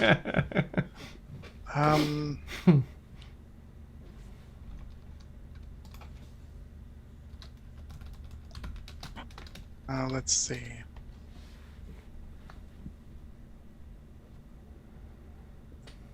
Gosh, I would say, or Demalagus would say rather, Rhea, this physical form is not who you really are. The heat cannot affect you as much as you think it is. Fight! Nice. I feel very inspired. Thank you. You do push through with sheer force of mental will. You're able to overcome the. I was going to say try to be as cool as Rafferty, but I decided not to. Nice. For Rafferty. All right. And that brings us over. Does that bring us to Dina, or did you just finish your turn, Dina? And we're. Just finished my turn. Okay. Zell, we're up. So I have a very damaged Axel in front of us. So I know. Decently damaged. Yeah, a little more than half her health. I'd say about 2/3. Okay. I'm going to do. Where is it? I'm gonna do Healing Word at 2nd level. Okay. Shit. Sorry. So, fucking come on. So that's 2d4 plus 4. Nice. Is that the touch range? The range of touch? It's word. It's a creature of your choice that you can see within range. Okay. Regain hit points 60 feet. 60 feet. Okay. Definitely within 60 Cure feet. Wounds is touching, and Healing Word is not. Okay. Yeah. Cure Wounds would have been more, like, rolling wise, but I've word at the moment, so it's okay. So at 2nd level, it is 2d4s. Okay. It's got 4d4s. Does that get to add your let me check something because it might also add your spell bonus. I think one of them doesn't. Only Cure Wounds does. Okay. Yeah, so so I got a 4 and a 3 at least. Okay. Oh no, this healing word is 1d base level 1d4 plus your spellcasting ability modifier. Oh, it does have it. So it'd be plus So that's 4. 4. Yeah. So in this case, it'd be whatever you rolled plus 4. 7 plus Ooh. 11. Nice. 7. Thank you, thank you, thank you. Okay. So done. bring her down to 28. Back into the green. Okay. From red to green for Thaxel. And then with her bonus action, she's gonna take her nice big shiny hook and swing it at him and hopefully fucking damage him. I'll say this for you just in case. This is just an option. So healing word is actually a bonus action. So you have a full action. If you want to cast a wicked spell, you have a full action to do so. You do that. I didn't realize that. No problem. No, you don't have to be. I just want to make sure you didn't get totally gypped. remember. Yeah. I was like, "Ew." I'm still getting used to the idea that spells don't always just use an action. Right? Let's see here. Oh, you're fine. Rhea, sorry. Let's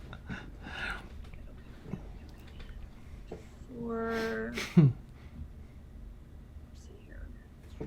Looking at a new spell. Sorry. Okay. Just as a. Okay, no, this is a big ass worm. So a 10-foot radius, if I dropped it in the middle, it wouldn't hurt anybody, right? It would just hit him. Right? worm. Yeah, no one's really around him except and Dina's far enough away. Yeah, this is a huge worm. Yeah, you'd be fine. Farther than 10 feet. Okay, so I want to do Shatter, which is a 2nd level spell. Each creature in 10-foot radius sphere centered on the point must make a Constitution saving throw. Okay. And then a creature takes 3d8 thunder damage on a failed save, or half of that if it saves. All right, Constitution saving is a 26. Okay, so we saved. I think so. But half on a save still, right? Yep. Don't think so. Shatter. Oh, that's And so then- cool. Okay. A non-magical object that isn't being worn or carried also takes the damage if it's in the spell's area. I'm assuming the box is magical, though, right? The pillar. You're not sure, but that's a safe enough distance unless you're aiming for that as well. Would it hit both of them? From where this is, you could hit both of them if you wanted. Should I try? Should I try it? I'm gonna try. If I mean, it'll do nothing if it's magical. So, Okay. it's, what was it? 3d8. Okay, where are my d8? Sorry. No Sorry, I'm problem. really stupid today. No. This is how these battles go. It's like, okay, I need this, and wait, I'm doing the same thing over here. Like, 2. How many did I need? 3d8. Pickle pig.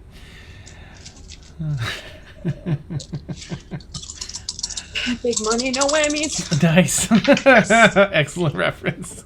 Absolutely. One of them popped out. Hold on, sorry. Okay. Alright, so I got a 6, a 7, and a 5. You're on fire tonight. So I, thank God. 6 plus 7 plus 5, so that'd be 18. So half of that is 9, Okay. and that's yes, under damage. So yeah. All right. And I love the shatter spell.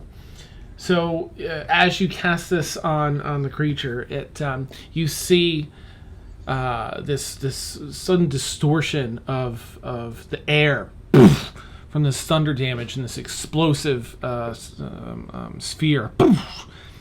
It strikes this pole, the remainder of that pillar and the item within. It doesn't seem to do any damage to the item within, and in fact washes over most of that. It's really hard, very old magma.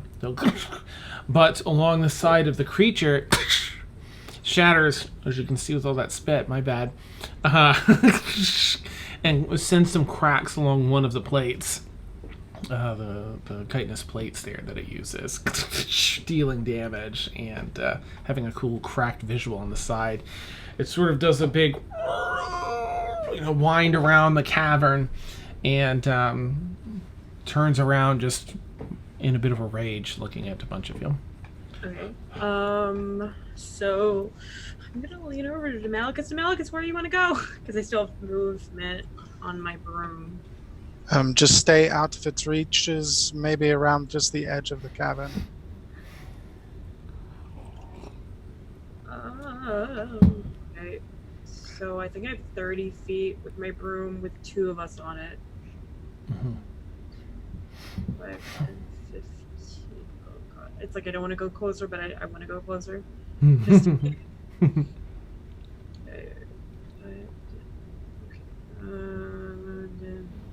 I'm just gonna move us. God, do I move or not? I trust your judgment. I'm gonna move a little bit over here. I'm gonna pull you with me. Okay, and how high off the ground are you, Zell? I would say we're what, 25, 30 feet off the ground. Okay, We're close enough, but far enough away. gotcha. We're like kind of average. Okay, and Dina, how far off the ground are you again? 30. 30. Okay. All right, Demalgus, you're up. Okay. This friggin' thing. And we got super heat wave action, and I'm feeling it. Mm-hmm. Kind of upset about it. Not enjoying myself. So it's less fun than advertised. So I need to remove a variable from this altercation, and hope to God I can do it. So I am going to cast... Oh, please fail.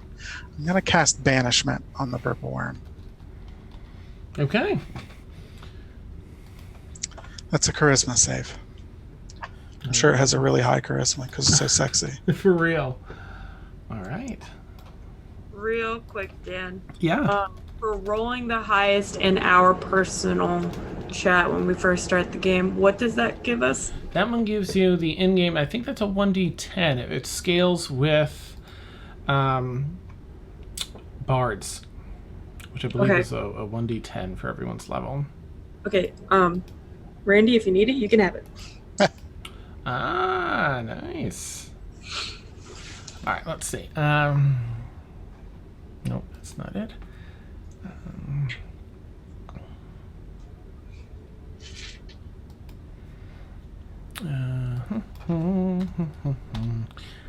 All right.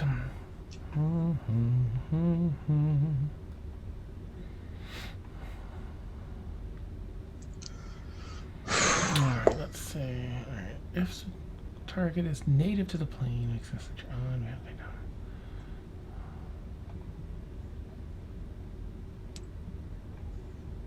Okay.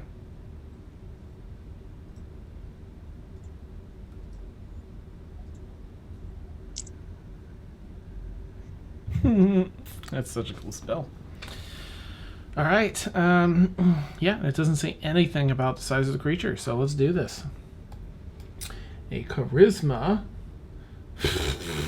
saving throw. So it rolled a 16, but it has a -3, so it's 13. Woohoo! Bye-bye, Purple Wormy. See you in hell.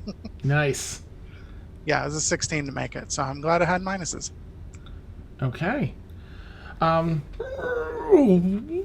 you hear a popping noise as it just sort of pops out of existence for the time being. Let me just, for viewers, I'll read the cool spell. So basically, Demalagus just transferred the giant gargantuan purple worm to another plane of existence. A harmless demi-plane, given the creature's origins. It's incapacitated there, and it remains there until the spell ends, which is a full minute. Excuse me. And at which point it reappears, blah, blah, blah, blah, blah, blah. And it is native to that. So there's a minute. And you know what I'm going to do for fun? I don't like when If you you say say you're going to start a timer, I'm going to start a I'm logging 1-minute out. timer. Bye. Goodbye. Demalagus, how long is this gonna last? How long is he gone? 60 seconds. We Okay. still got that. We still got the Grab other the box, thing. grab the box, grab the box, grab Yes. the box, and go. Okay. What about this thing? I like this thing. Can I take this thing? Oh my gosh, shush!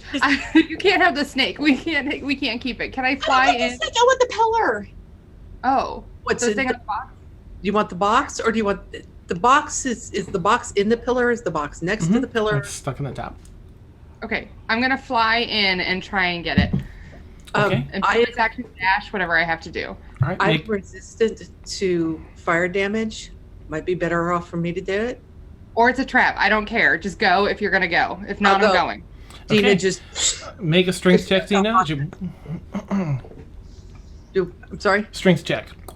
Strength check. Mhm. Oh, I'm going in after her just in case. Okay, you can do it with advantage, Dina, as Rhea follows you in. I'm assuming if we want to get out of here, we have to go the way we came. So 17.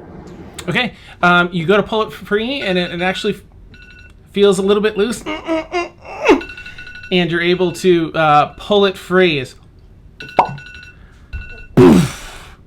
And I'm gone with it as far as I can get. Okay, so everyone can. Oops. There we go. Go ahead and move up to your movement speed, Dina, if you want, and Rhea. Where Since it- were we? Let's see, you would be here and here. Everyone else, if you want to have moved, it depends on what you wanted to do during that time.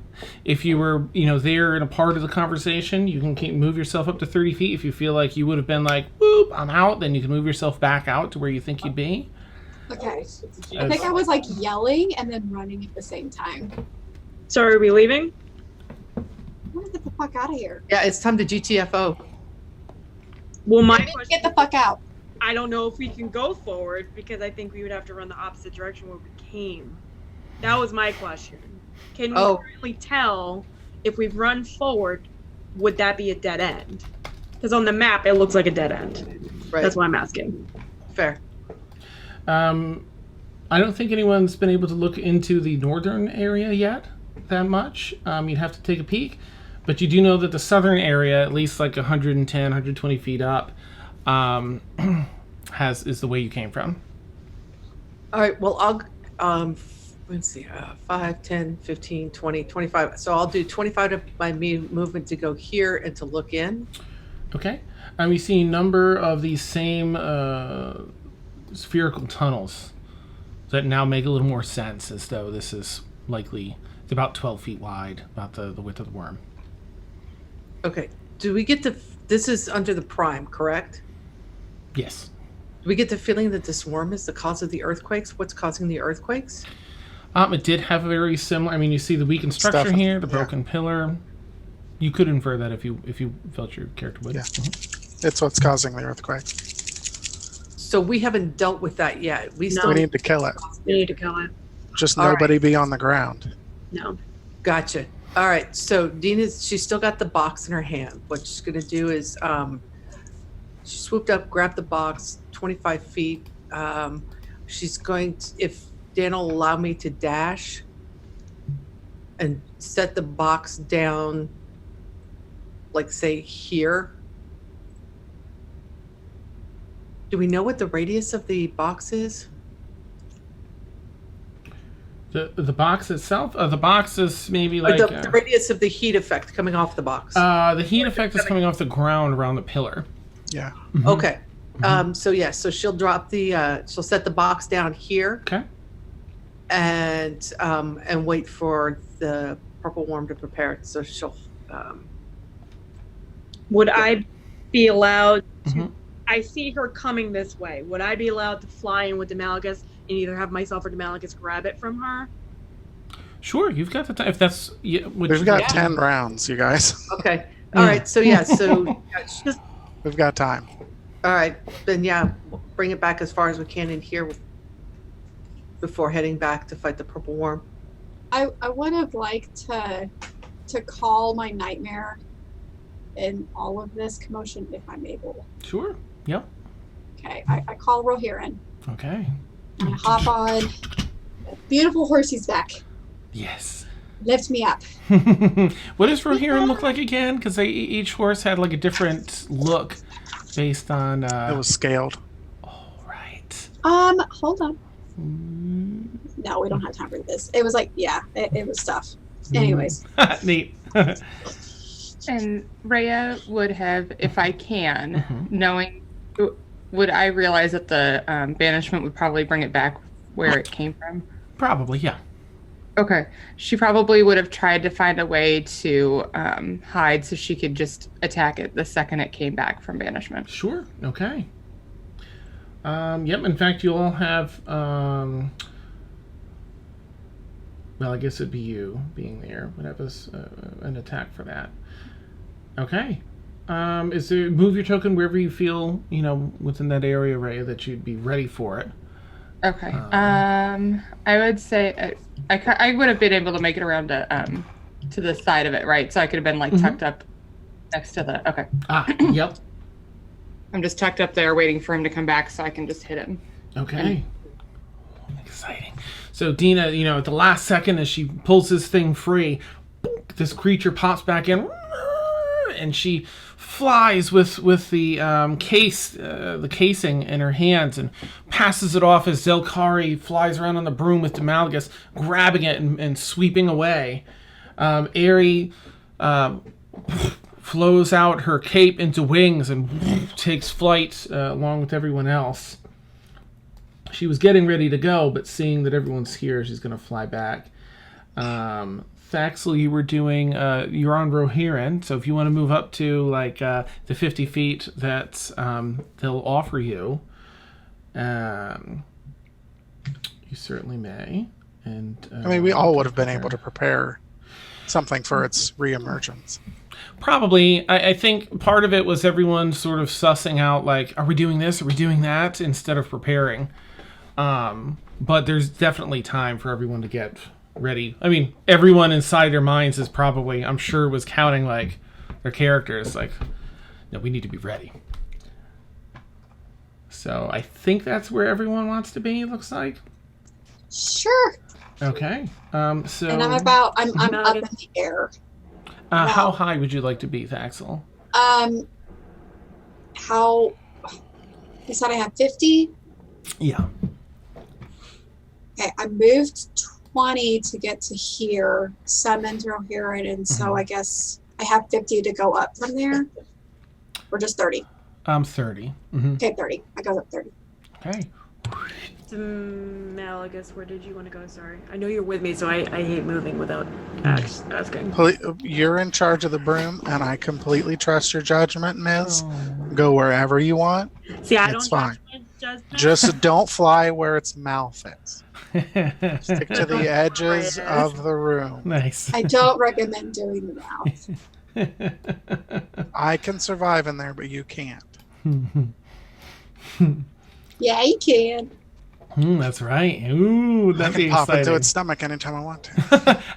It's a spa. Yeah, that's awesome. Well, I was going to try to save Thaxel that way, but Misty step into its mouth, let it swallow me, and then Thunder step out with her. That would have been pretty dramatic. Yes. That would have It been wasn't epic. necessary, thank God, because I've been horrified. All right, so Rhea, go ahead and take your attack since you're prepped and ready and right there.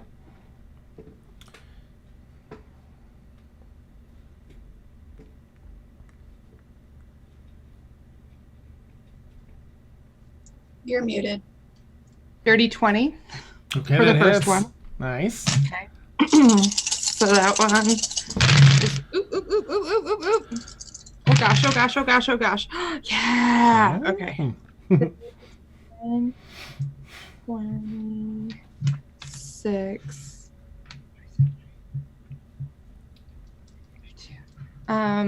32 points of slashing damage plus 8 points of radiant damage for the first one. Okay. And then for the second attack, Looking pretty wounded. You see it sort of crumpling and warping in a few of his joints and spasming every so often and really letting out those, terrible screeches now. okay, so that one was a 21. Okay, that And hits. that was 5 points of damage because I rolled terribly on that one. It's looking really bad. It's looking awfully bad, yeah. Not quite in death's door, but pretty close. 15, 20, 25, 30. She is going to use her, does she have a bonus action where she can move up 15 feet since her movement is halved in this attack? Sure, yeah. All right, then yeah, she'll just move straight up 15 feet. Okay. It kind of whips its head around and then passes by just right past you, sort of spittle and some rock and stone flying out at you. All right, and it's the purple worm's turn. Okay. However, not everyone's in range now, so I'm going to have to roll a little bit differently, probably. Must have gotten the same die because he rolled Thaxel again. But I think Thaxel is back pretty far, so 5, 10, 15, 20. Oh, interesting.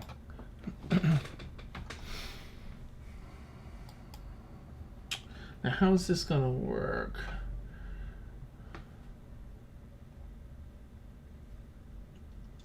Okay, so I'm actually going to have Demaligus and Thaxel both roll a d20 for me, please. Let me know what your numbers are.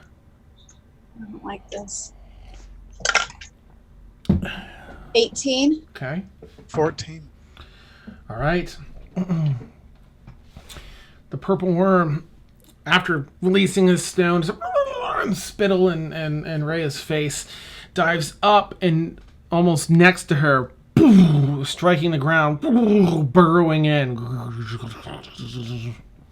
And you just hear some rumbling underneath. Gets closer. Comes up and knocks Demaligus to the side and goes up to bite Thaxel. Very thankful. Where are you? Thanks. Wait, Demalix is on my broom.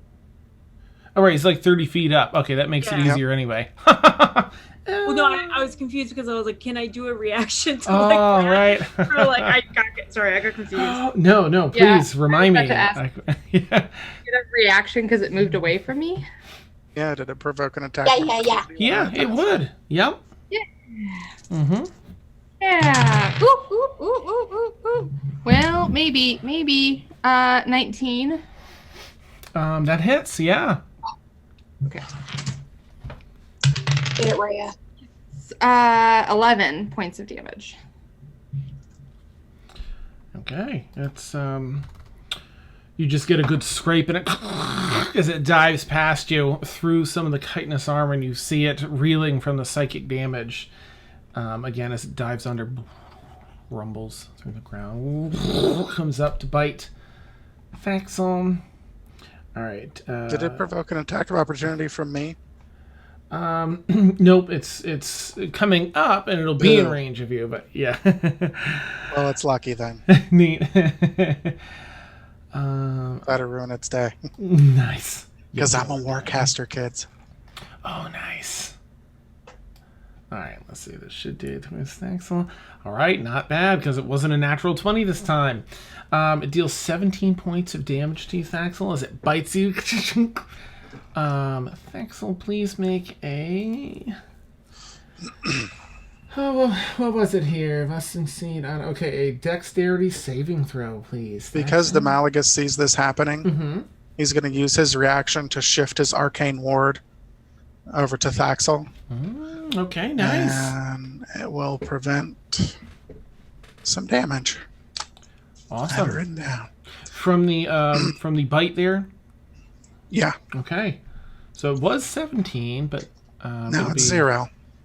Wow, really? Beautiful. All right. Because my so arcane get back ward to- has 21 points. Oh, nice. Thank you so much. Thank you. Thaxel, you see these teeth coming up, and you're like, not again. You're like, your skin's all singed and burnt, and you're like, you just can't. And as it goes to rip into your skin, this ward just pinkish arcane energy with little glittery sparkles sort of protects you in the form of your body. It's just grating on it, making this terrible sound, but you're not feeling a thing because it's not touching you. You'll still need to make your dex saving throw though. Yes. Okay.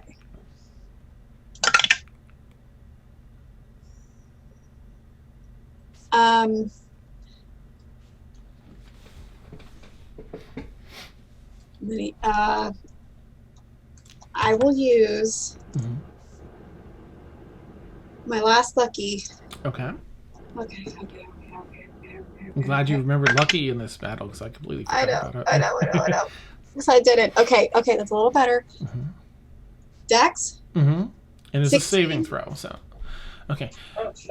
Is there anything you want to use, or are you comfortable with going with the 16? Because I already used my viewers- subscriber time, so I have nothing left. Yeah, you do, Frank. You do. Yep. Would you like to offer that to Thaxel? Franco for the save? Frank, I will love you forever. Oh, Yes. excellent, Franco. Thank you. Woo! All right, you get an extra D12 to roll on top of that, Thaxel. So you're starting with a 16. Okay. Oh, I rolled a 2. 18. Is there anything else you'd like to do, or would you like to stick with your 18? Oh no. I feel like there's a lot of people with subscriber dice. I just used Wait, do my. I have a subscriber die? Yes. 2. Are you a subscriber? You have one. Mm-hmm. May I borrow yours? Yes, please. No, you may have it. Use it. Oh, okay. Do I need to pull out my credit card? Nice. I rolled a 3. 18, 19, 20, 21. Okay, are you content with 21? I don't fucking know. Blackjack, baby. It's blackjack. Nice. Yeah. You're not gonna get higher, probably. That's no, I'm not. No, I'm satisfied with Okay. my 21. All right. Thankfully, you've got this moment of you're about, 6 feet down into this thing's throat. You're watching the teeth grind on this arcane ward around you, and you are just remembering the searing pain that's still a dull burn. And you just like no, and you, with that first with Franco's subscriber die, you get this extra boost of just I can't, and you claw into its mouth, and you get yourself up and out of the like halfway out of the surface as its teeth go to clamp down further on you, and with Victoria's subscriber die, you're like not today, and you like crack a tooth, and you just yank yourself up with sheer force of will, and narrowly manage to escape the jaws, the actual jaws of this purple worm. My heart is racing so fast. Nice. However, Rohirrim shares Rohirrim! some I forgot. damage now. Let me quickly take a peek at what Rohirrim's It's gonna be a hot mouthful. is. Yeah. No, Rohirrim's fine. Good for Rohirrim. All right. Oh, and you climb out. We'll say in that case, Rohirrim managed to prevent himself, from being swallowed. So you jump out and land back on, do a side swing over the side of the mouth and land back on Rohirrim. And you've got a little bit of move. I guess you don't have movement. My bad, because it was its turn. The giant purple worm then swings its tail around for Airy. As it lies, it's the front half down and does it like a coiling once or twice and unleashes the damage. Oh, good. It's a dirty 20. Oh my gosh, I had a small heart attack. Whew. All right, dealing some damage to Airy. Okay, and the stinger comes around and pierces into the side of her torso, back towards the spine. All right, Airy, you've got a con save to make.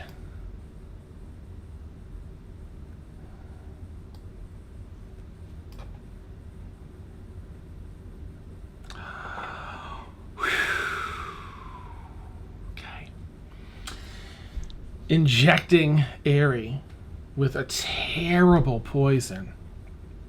Airy lets out a shriek, a terrible shriek of pain from her position of flight, and through coming up her neck and through her sides of her face and everything, you see this discoloration through some of the blood vessels as something is causing this. It has this caustic nature to it, and down her hands gets necrotic like, but she pulls herself off the stinger and flies back a couple feet and is holding the wound, still conscious. And that brings us to Airy's turn. Airy Does is she have a healing potion? for reals, right? So it's a bonus action to drink a healing potion yourself, which she's going to do for sure. Okay, and that is a 2d4 plus 2. Where are my d4s at? I just had them out. There's one. Well, if you can't find them, they all roll 4s. Nice. Hey, that's not bad. There's a 4 and a 3. Okay, so 7 plus 2 is 9. Does that bring her back to green? Not quite. But she flicks the cap out and the cork out. Has trouble keeping it down as this poison is making her heave a bit. Do some dry heaves. She is going to... Gosh... I don't know what she has for... she used a bonus action, so she can't do Hex. But She's going to go with her standby damage spell, which is Eldritch Blast. At the purple worm. Oh, I'm so sorry, Ari. Just with the pain from you can see the spell starts to fire out, but there's just a sickly color to it, and it's not right with the poison coursing through her system. And it misses, but that does bring us back to Rhea. Get it. Okay. I'm gonna move forward, so 5, 10, 15, 20, 25, 30. Okay, so with flanking with something this large, does she need to be on the exact opposite side of it? Or No, just adjacent? I mean, on that other wall, there's like 4 squares worth, but any of those 4 squares opposite of someone on the other 4 square side. Okay, then she's gonna bonus action dash so she can get on the other side and flank it with Axel. So Okay. 5, 10, 15, 20, 25, 30. Okay, so she can get to there with her half speed. Okay. Okay, and so she has advantage now, right? Yes. Okay, fantastic.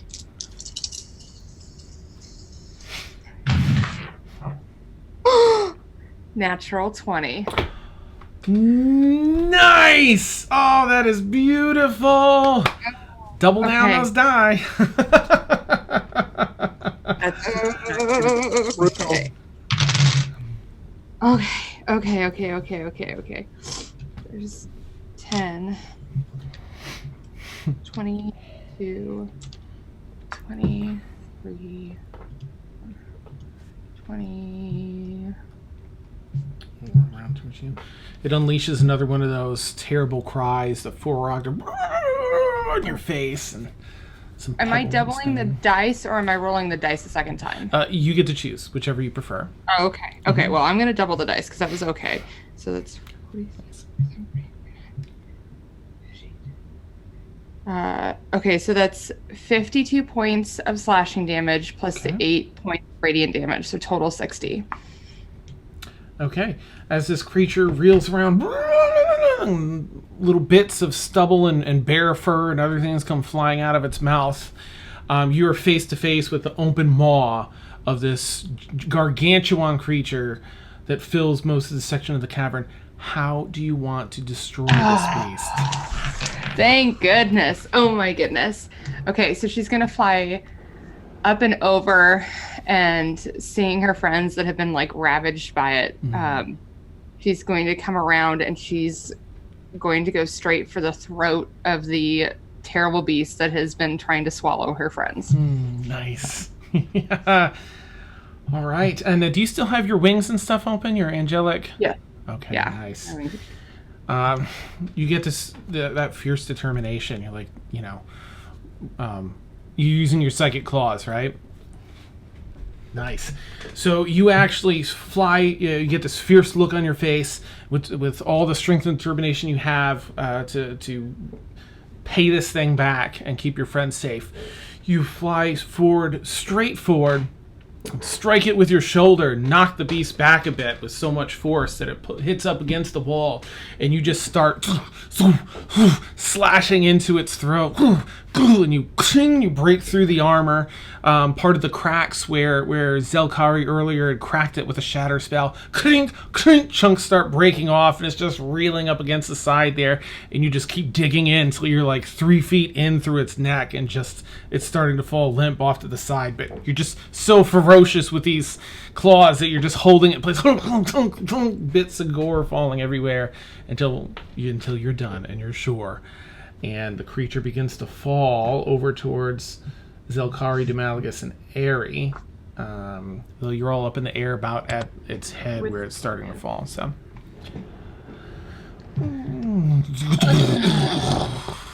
How big is this thing? The head, well, it's about 12 feet wide and probably about 15 feet. I mean, it kind of just transitions into the rest of its body, so it's no neck per se. But there's about 12, 15 feet there. We should take something back to prove. Whatever. Something. But Yeah. before we hack this thing to bits, Is there any way that I can do like a nature check or arcana or something to see if I can investigate like the blood or something? Because he had some poison damage or whatever. Let's see if it's a part of him, and if so, I want to collect his blood. It has it in its stinger. Oh, I want a stinger. Okay, yep, go ahead and roll a nature check to determine, the best area on the body. Okay. Nature. Okay. 12. Okay, it is indeed the stinger being the best area to get actual, like, straight up poison, and it is potent, as you can tell from Airy. Okay. Okay, roll another nature check to try and reclaim that. Oh, Can I assist her on that? Yeah. To Sure. give it a straight roll? Mm-hmm. Okay. thank You don't come over and assist. Oh, better. 19. Okay, you're able to remove 2 of the venom-like sacs from either side of the stinger, and the stinger itself, if you want to have a cool stinger. I would also like, because I have a thing I can do with it. So Oh, I would okay. like to take the stinger and the venom sacs. All right, the stinger itself is about the size of a longsword, just for proportions. That's cool. Question. Oh, and aren't you a lizard folk? So Yeah. couldn't you turn that stinger into an actual longsword? I can turn into whatever I would like.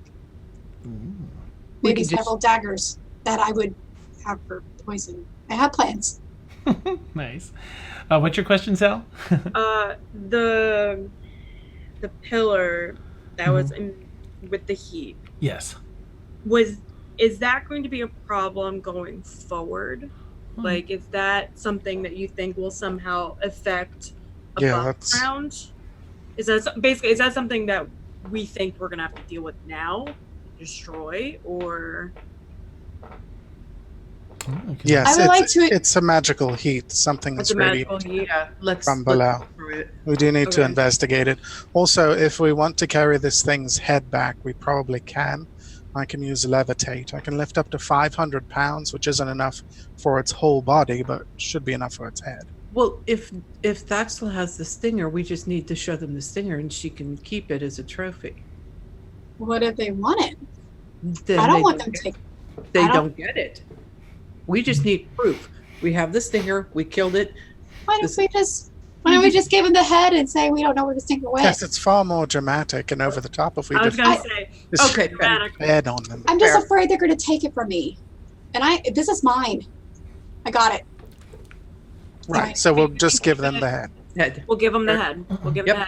the head. Can I take one itty bitty tooth though? Yeah, go ahead and make a nature check, Sal. See how cleanly that comes out. You do all recall, though, that there was a fairly narrow passage that you passed through on your way here, which the head will likely not fit in. It was maybe like 3.5 feet wide, 5 feet tall or so, with all the The crystals. top half joining. of the head, Right. just like the crocodile. Yeah. Nice. Can we go examine the basalt furnace jet? I don't think- thingy? I don't think it That's really matters, Dan. I got a nat 20. Oh my gosh. Nice. Okay. First one of the night, but I'll take it. Yeah. Yep. In fact, there are number of teeth. You can get 3 fully intact teeth. Each one's about the size of your, head plus a point. Okay. Okay. Mm-hmm. Definitely gonna take those 3. Nice. I am going to hand one to Rhea Okay. because she got Ian, and she may want one. Oh. Mm-hmm. As you defeated this. Oh, thank you, Zal. There you go. Will it Oh, fit in the bag of holding, so I don't have to Yeah. hold it? Yeah. Mhm. Okay, great. I'll put it in And there. then, would they fit in my? Because I would give one to Ari, but I don't know if she has a bag of holding either. She could fit it in her pack though. Okay, I'll give one to her pack so she can have it, and then I'll put the third one. Thank you. She's sort of heaving off on the side, throwing up. You're welcome. All right. Over there. Over there. Is she still sick? Does she still look like she's feeling sick? Also, Oh. okay. Do you want to heal her? I'm gonna run over and just hold her face, and I'll heal her 8 points. Oh, neat. Okay. Gonna be Heart. Thank you. I would also like to heal her. Okay.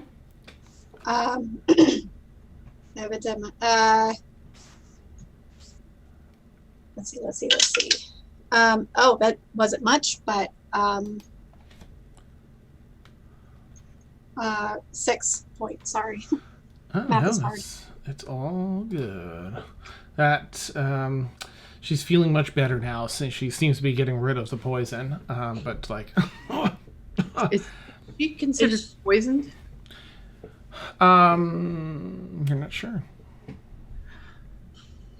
I don't know much about this. Can somebody tell if she's poisoned? I can help with that if she is. Are you poisoned?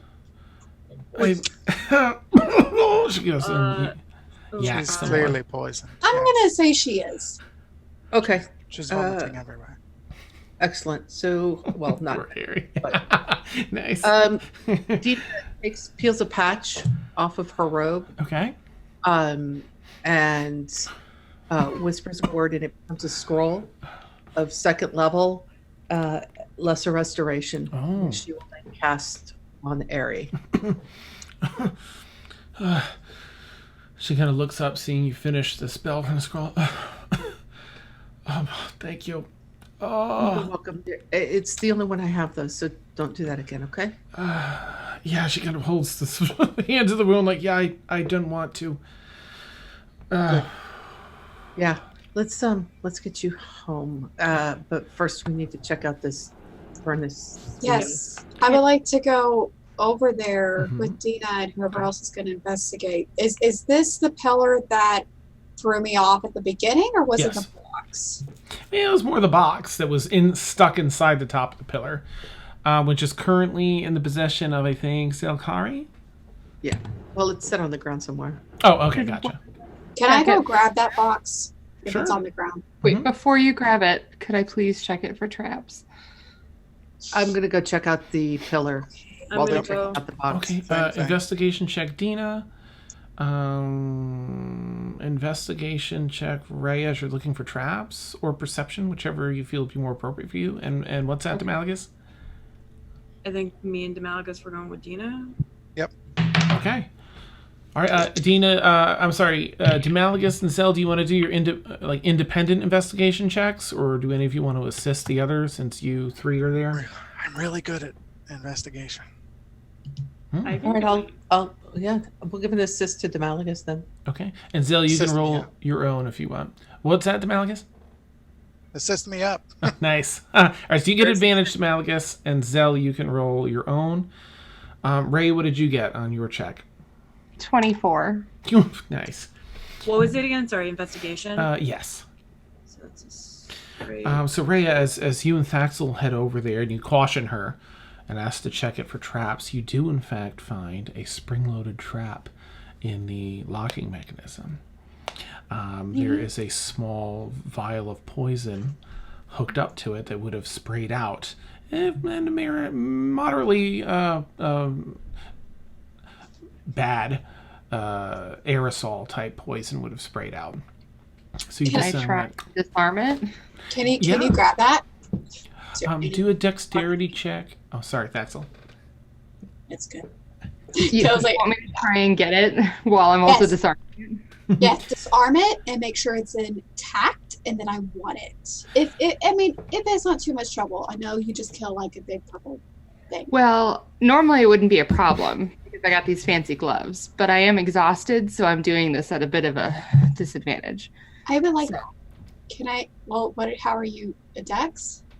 It's a thieves' tools check. I am useless. It's okay. I'm really good at it. I'm just telling you I'm doing it at a disadvantage, so I will try my best to salvage the poison. I mean, if you can't, that's okay. I have 2 balls of Ooh. venom. I'm good. Oh, I thought you were gonna stop at balls. Okay. I think those are Nice. All right. There hasn't been enough innuendos this session. So. I know, for a giant purple worm, yeah. I know. I've been so good.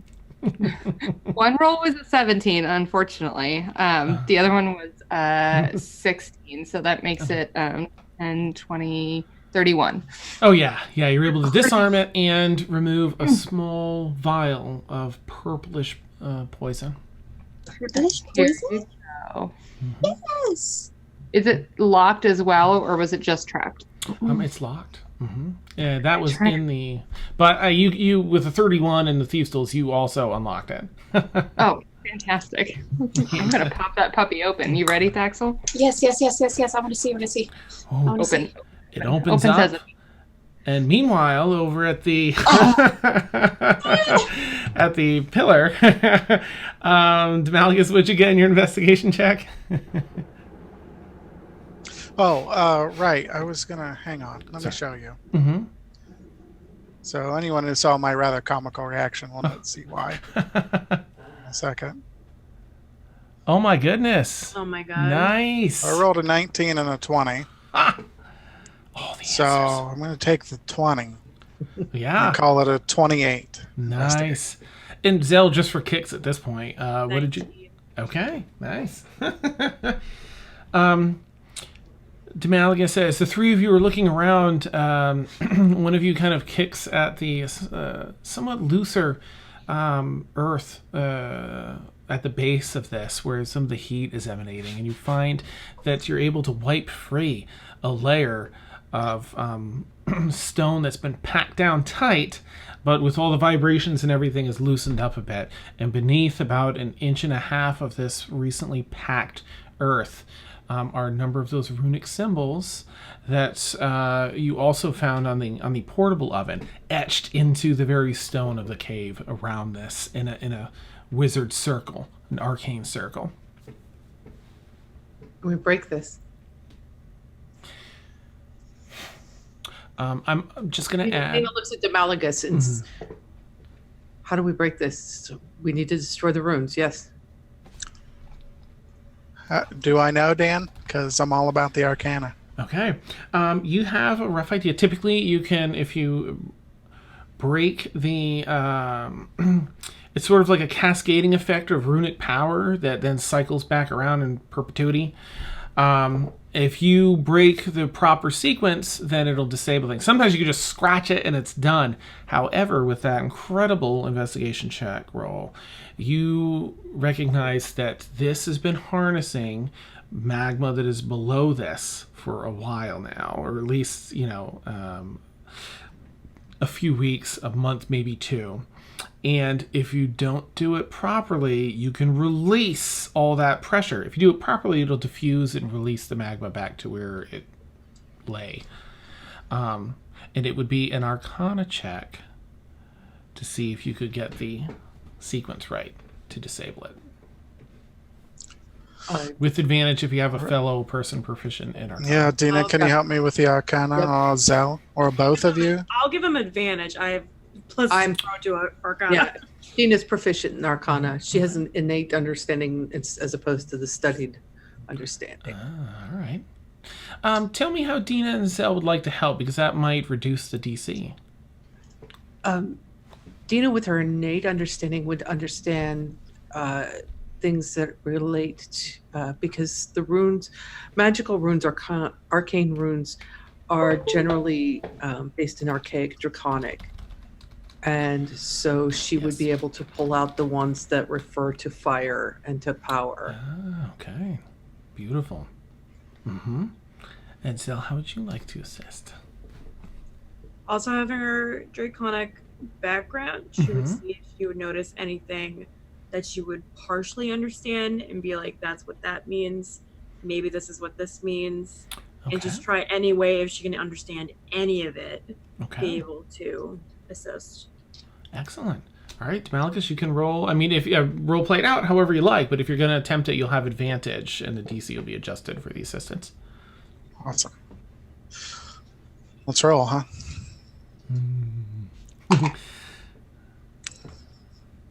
Please tell me that was another nat 20 smile. It unfortunately it wasn't, but it was one of these guys. Oh, thank God. Oh, all right. Nice. So that's a 17. 25. Okay, and how would you like to describe like how you're going down and etching things out, like and how Demalagus feels as he's doing it? Sure, and I think, well, I guess it depends because Demalagus has another source of information he can tap, although he thinks he's got it. But in his mind, he'll also be thinking back to Rothakir and asking, sort of just not even asking in words, but just seeing if Rothakir can grant a greater amount of skill in doing this. Because if I screw this up, we're all dead. Okay. And he's going to lose his ride. Nice. But otherwise, the Malagus is extremely careful. He's very studious. You'll also notice that he's avoiding getting his hands dirty at all. Interesting. Okay. He's using implements. He's got a dagger. He's got his other tools and things, but he's not touching the dirt himself. Okay. Neat. Also, you've never really seen him get dirty. He's very fastidious. And Dina is using her connection to Cormanda and the magma with his Okay. connection to the magma to kind of help almost direct it away while he works. Okay. Neat. Make it more. So the three of you are like very carefully and cautiously working at this, and almost in hush whisper giving each other the information. Well, that rune is power, this rune is, and Zelkari sort of putting the pieces together from like a third perspective. Yes, okay, right, and that would tie in over here with this rune, and Demalagus down there with almost white gloves on, or with your dagger, very carefully using the implements. And Demalagus, you see almost like they would do in a show like Sherlock, the BBC one, where these little figures pop up in the air thanks to Rothakir. And you're like, and you see some of them illuminate and rise up a little bit in a particular sequence, and then it clicks through, right, okay, what Zell's saying, what Dina's saying. And you are able to, after scratching out about 18 of the different runes, you feel the heat, and the glow subsides. And that the intensity that you've been feeling down here just initially begins to subside as well. That was fun. She hands Demalagus a wineskin. He will sort of, like a robot, take it and drink from it and then pass it to Zell.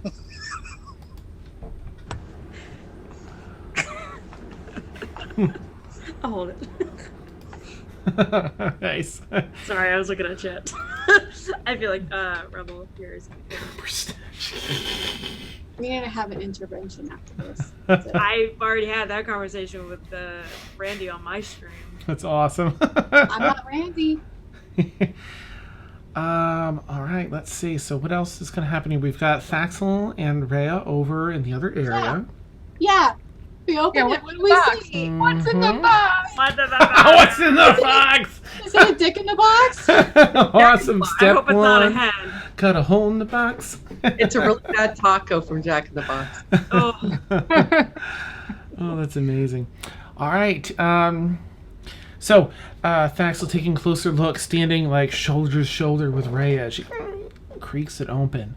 Again, the housing of this looks just like your pendant. It has that black onyx backing with the raised silver designs etching out, not storms in this case, but it almost looks like, in an abstract manner, dancing flame. And it creaks open, and as you begin peering in, you see some padding, some sort of a very soft, where's my notes? Soft material padding the inside. You open it further and you see this depression inside that is roughly in the shape of your piece of amulet. Empty, but a note sitting inside of it.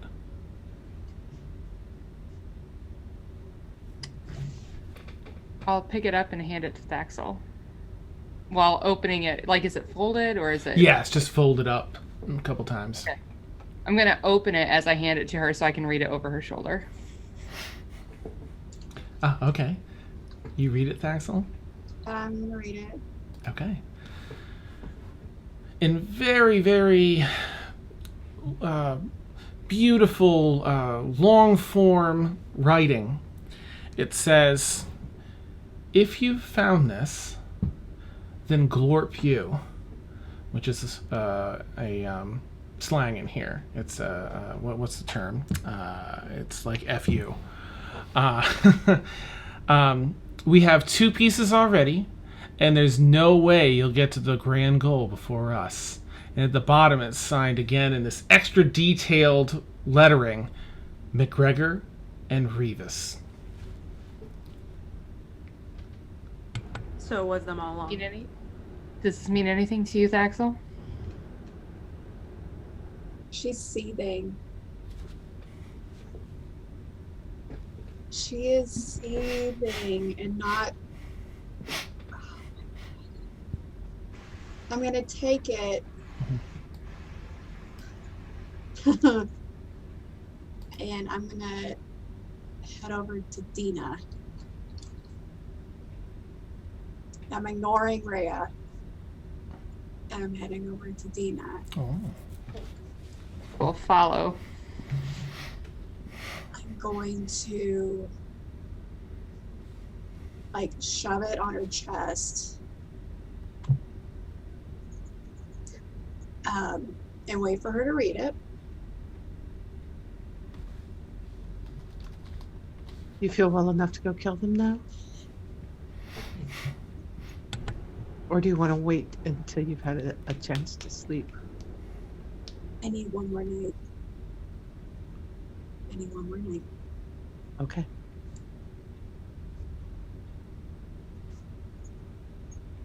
But we can't kill them right away. Because now I have something in store for them. But they're gonna fucking die. You feel me? I'm right. I'll be right there with you every step of the way. You know that. Okay. And she's just gonna turn around and start like, are we done? Dana takes the note. You tell us. Tucks it away. Done. Done. Time to go Take home. the box though. We should cut the part of the head and then I don't even care about the head anymore. Actually, no. That's I'm gonna take the box.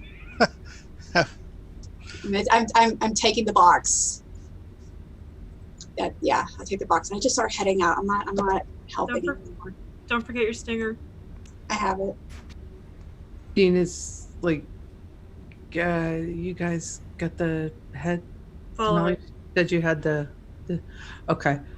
Dina is right behind Thaxel. Yeah. And she's gonna follow Dina out. Okay. A moment. Is this gonna get us all killed? We don't mind helping or staying out, but is this gonna get us all killed? No. Once we are in the prime, no. All right. This and the worm got us into the prime. No, this is not going to get us killed. I read the note, so I know. Okay. And I'll let her go. Reyes, you who's gonna finish hacking the head off? Just like Ari, Rhea, Zell, and okay, Zell. Demaligus probably wouldn't, right? Because since he wouldn't want to get messy with that, or would you? Well, use the gore on him, no. I'll take care of the heavy lifting once it's been separated. In fact, he'll be casting prestidigitation to get the dirt off of his robes Nice. while they're doing that. Ariel, Although digging there he with will them. be watching very carefully as they do it. Okay. I Ari rolled a kind of 17. jumps in. I rolled a 17 to make it quicker, just in case. Oh, nice. All right. So, as you, Rhea, are you following Dina and Thaxel, or are you back here to help with the rest of the head? She probably would have waited a moment before she went back, but she would make sure that they got out. More so because she was worried about Ari, less because of the head. Okay. It wouldn't take too long. I mean, if you're waiting there just to make sure that they get it done and get out. As they're hacking through the spot where you've already, done a fair amount of damage just to remove that part and pick out the parts that they need. gore and entrails and other things have been sort of seeping out of the neck. And as they do, some shiny bits begin seeping out of the neck too. And you find a fair amount of stuff in the throat as you start hacking through that part and peeling it back. Here's what you find. Gold dibs. Not really, but Nice. I was just going to say that because these things travel through the earth the way they do, they tend to pick up trinkets and gems. Things they can't digest get stuck in their body. That's why adventurers try to hunt them. Mhm. Can Malagus clean these off with prestidigitation as it's Yep. coming out Sure. before we put it back a holding? Yep. it'll just keep blasting them, cleaning them off. Okay, great. Great. meanwhile, Zella is just, she doesn't care that she's in the muck. She's like, doot, doot, doot, doot, doot. Like, she doesn't Awesome. bother her. She's a bog girl. Doesn't. Perfect. I've done enough with that neck. I'm done. Yeah, nice. Ariel being there with you, like getting gunky and blood and guts and gore. So this is a long-lived purple worm. It's got a fair bit of stuff in here. So here comes the loot. You pick out money out of it, actual currency. Okay. We'll start down bottom with copper. You find 167 copper pieces. And silver pieces, you find 1,163 silver pieces. Damn. Okay, gold pieces, you find 1,891 gold pieces. And lastly, platinum, you find 90 platinum pieces. Welcome We're to- rich, bitch. Yeah. I'll take It's a treasure hoard reward. I love rolling off those tables. I figured this is, you'd earn it. Also, you find a number of, technically they're considered art objects, but clearly it was just things people had worn or had on their person. But each one is valued around 250 gold pieces, each one. You find a large gold bracelet.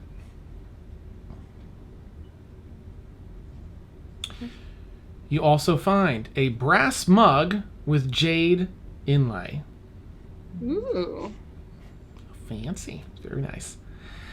Additionally, you find a gold ring set with bloodstones. And the last art object is a choker, fashionable choker, made of black lace and interlaced with jagged fangs woven in a crisscross pattern. Dibs. Dibs. Nice. Dino take the gold ring with the bloodstone when she finds it. Damn it! I was gonna There you fight go. you for that one. Yeah, we gotta clean it. We'll all fight about it at home. Yeah, Nice. sort this out later. That's okay. She doesn't need jewelry. A few other items that seem to not have taken any wear and tear at all. There is a bundle encased in a partially magical casing that protects them. It's a bundle of scrolls, spell scrolls. Nice.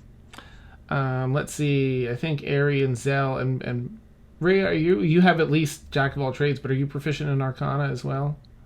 That is like the one of two that I'm not proficient in. Nice, awesome. So Zell and Ari can detect that one of them is Sleet Storm. Wait, Demalagus, they'll probably have you check it because you're right there. Sleet Storm. Yeah, I wonder if the wizard can figure out what the scrolls are. Cleaning them right now. Sleet Storm is a level 3 wizard spell, so you could even learn that one if you wanted. Misty Step, which is a level 2 wizard spell. Entangle, which is a level 1 druid spell. And one you've never heard of, Demalagus. It's... Make an Arcana check as you try and decipher... It's an odd spell. Okay. I assist somehow. It's not written the way most spells are. It's not written for a wizard or for a sorcerer. You know, they all have certain ways they're learned. You can do it with advantage because you've got time here. Okay. Oh, wow, nice. I did have a 23, but then I rolled better. So now I have a 27. Okay. This is a spell that, given enough time studying it, anyone can learn. It can only be done once off of this scroll, but any one person could learn it. And it has a name near the bottom. It's you recognize the signature of Mordenkainen on here because his very particular way that he does spells. And this is Mordenkainen's Latitudinous Library. You're going to have to say that again. Mordenkainen's Latitudinous Library, which some may recognize from Kaelin's Bag of Tricks in Stormfall. Whatever it is, it sounds fun. Yeah. Mm-hmm. Yeah, whatever it is, it sounds like it's mine. Nice. But Unless wait, anyone there's else more. is a sage. Yeah, nice. There is another container, vaguely magical, that's been protecting this. As you open it up, there's a handful of paintbrushes and little jars of paint with arcana coming off of them. Oh. You can identify it, or you can spend half an hour discovering what it is. Well, I can cast Identify in 10 minutes Okay. as a ritual. All right. Draw your chalk and set out some candles, and you do that, and you discover that these are. Let me pull it up so I can read the actual description. Dan said, but then it didn't work. There we go. Nolzur's marvelous pigments. They are a wondrous item, very rare, because you guys are on the precipice. Typically found in 1d4 pots. Yeah, blah, blah, blah. You have that. A fine wooden box with a brush weighing 1 pound in total. These pigments allow you to create three-dimensional objects by painting them in 2 dimensions. The paint flows from the brush to form the desired object as you concentrate on its image. Each pot of paint is sufficient to cover 1,000 square feet, blah, blah, blah. We'll talk about the space and stuff. If you draw a hole, then you dictate how deep it is, and that uses how much pigment, depending on how deep it is. When you complete the painting, the object or terrain feature depicted becomes a real, non-magical object. Thus, painting a door on a wall creates an actual door that can be opened to whatever is beyond. Painting a pit in a floor creates a real pit, and its depth counts against the total of objects you can create. Nothing created by the pigment can have a value greater than 25 gold pieces. If you paint an object of greater value, such as diamond or a pile of gold, the object looks authentic, but close inspection reveals it is made from paste, bone, or some other worthless material. If you paint a form of energy, such as fire or lightning, the energy appears but dissipates as soon as you complete the painting, doing no harm to anything. And just when you think you found everything, Rhea, there's a glint of something that catches your eye because your passive perception's so high. Isn't it? Yeah, that's your perception, isn't it? Yeah, it's Crazy Town. Yeah, it's high. Yeah. All right, let me get to the page here. I don't even have observant. Nice. A dagger. That has one side is sort of this very rough-hewn, like the metal's been folded time and time and time and time again. It looks exceedingly sharp, in perfect condition, has a leather wrapping around the handle, has almost like 2 little horns that come up for the hilt, and someone can you see that there in case you want anyone there's arcana that Demalagus and Zell and Aerie can sense coming off of it. I'll let Demalagus identify it before I'll give it a hold, but I'll let Demalagus look at it first. Okay. This is a dagger of sharpness. This is also a very rare item. This one requires attunement, so you can have up to 3 items that require attunement. When you attack an object with this magical dagger and hit, maximize your weapon damage dice against the target. So that's full damage. And- yeah. And oh, sorry, go ahead. Is that just the dice damage or all the damage? Your weapon damage, maximize your weapon weapon damage. Yeah, so anything from the weapon itself, which in this case would be a 6. When you attack a creature with this weapon and roll a d20 on the attack, so when you get a critical hit, the target takes an extra 14 slashing damage. Then you get to roll an additional d20. If you roll another 20, you lop off one of the target's limbs with the effect of such loss determined by the DM. And I'm going to treat that right because that's beautiful. Also, if the creature has no limb to sever, you lop off a portion of its body instead. In addition, you can speak the dagger's command word to cause the blade to shed bright light in a 10-foot radius and dim light for an additional 10 feet. Speaking the command word again or sheathing the dagger puts out the light. All right. And I'll work up a whole thing and put it in your inventory. Okay. And that's everything you find pouring out of as you dig through the rest of this creature's guts to get everything else out you can. So, am I by myself? By the way, since I was I think Dina's with you. Dina followed you. Oh, Daxa left. Dina went with her. okay. I didn't you'd know. have like a moment of pause when she talked to Rhea. Like if you had something you wanted to do alone, you'd have like half a minute when Rhea asked her something, but then she'd catch up. Yeah. I do have something that I wanted to do real quick. Okay. I mean, it does matter if Dina's there, but I don't want anybody else there. Okay. I'm going to use my sending stones Oh, okay. and send a message to Tessos.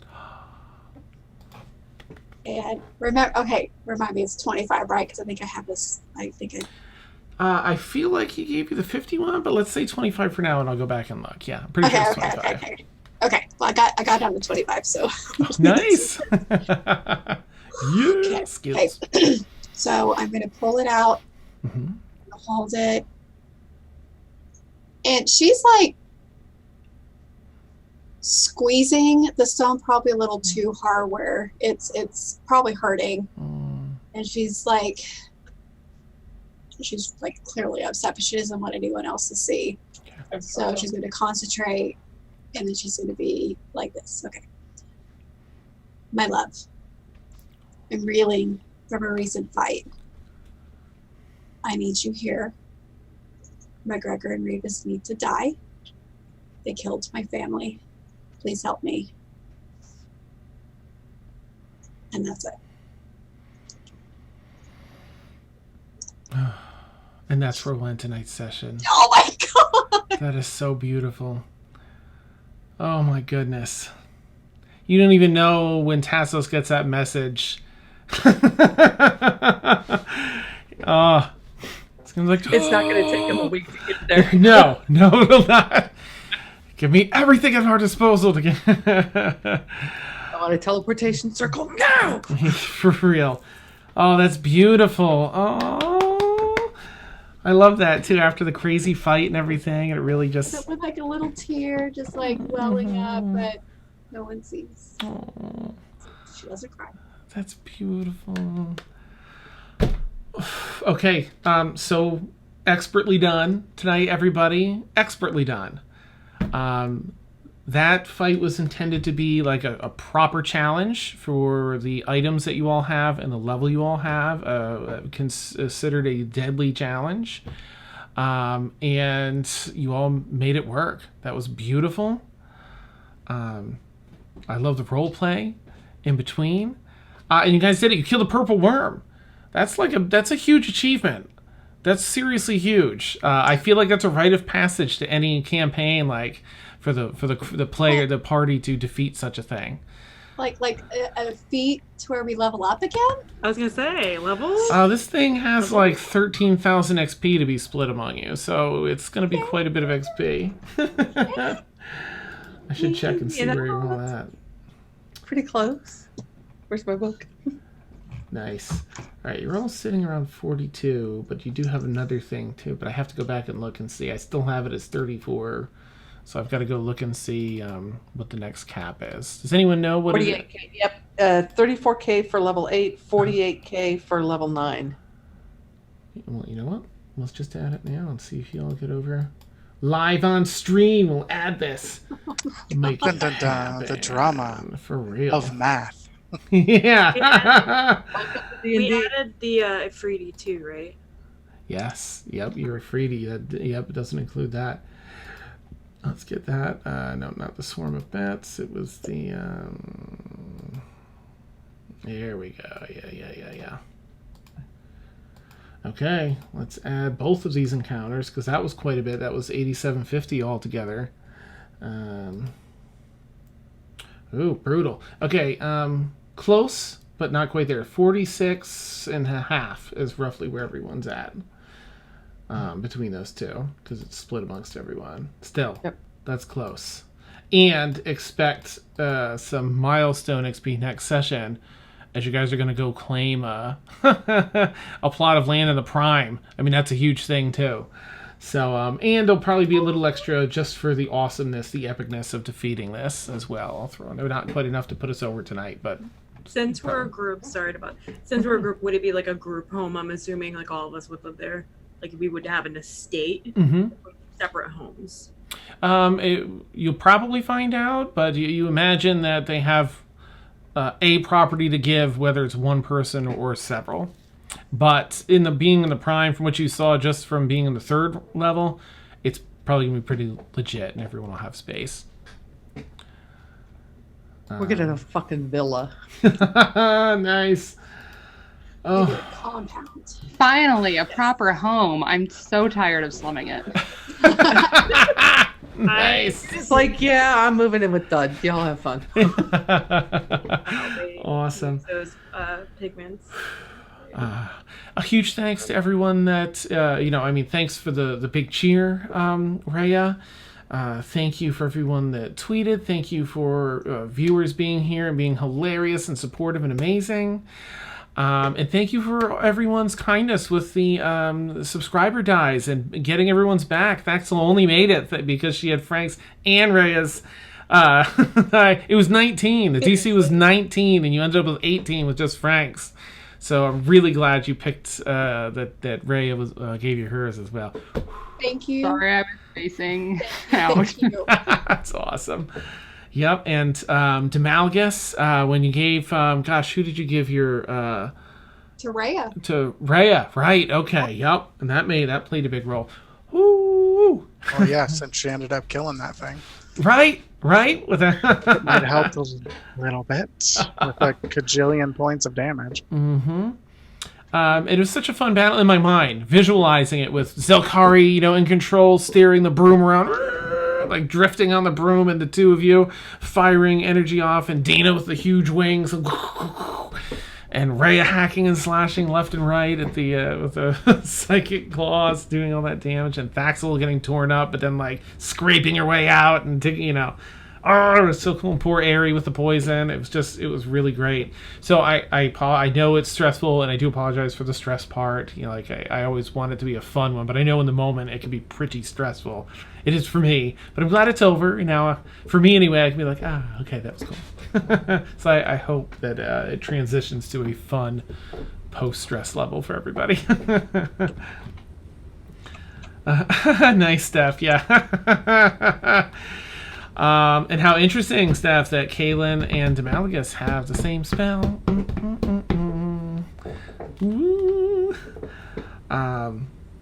It'll make for interesting things. So, Demalgus, I will get you the details of that spell. Please do.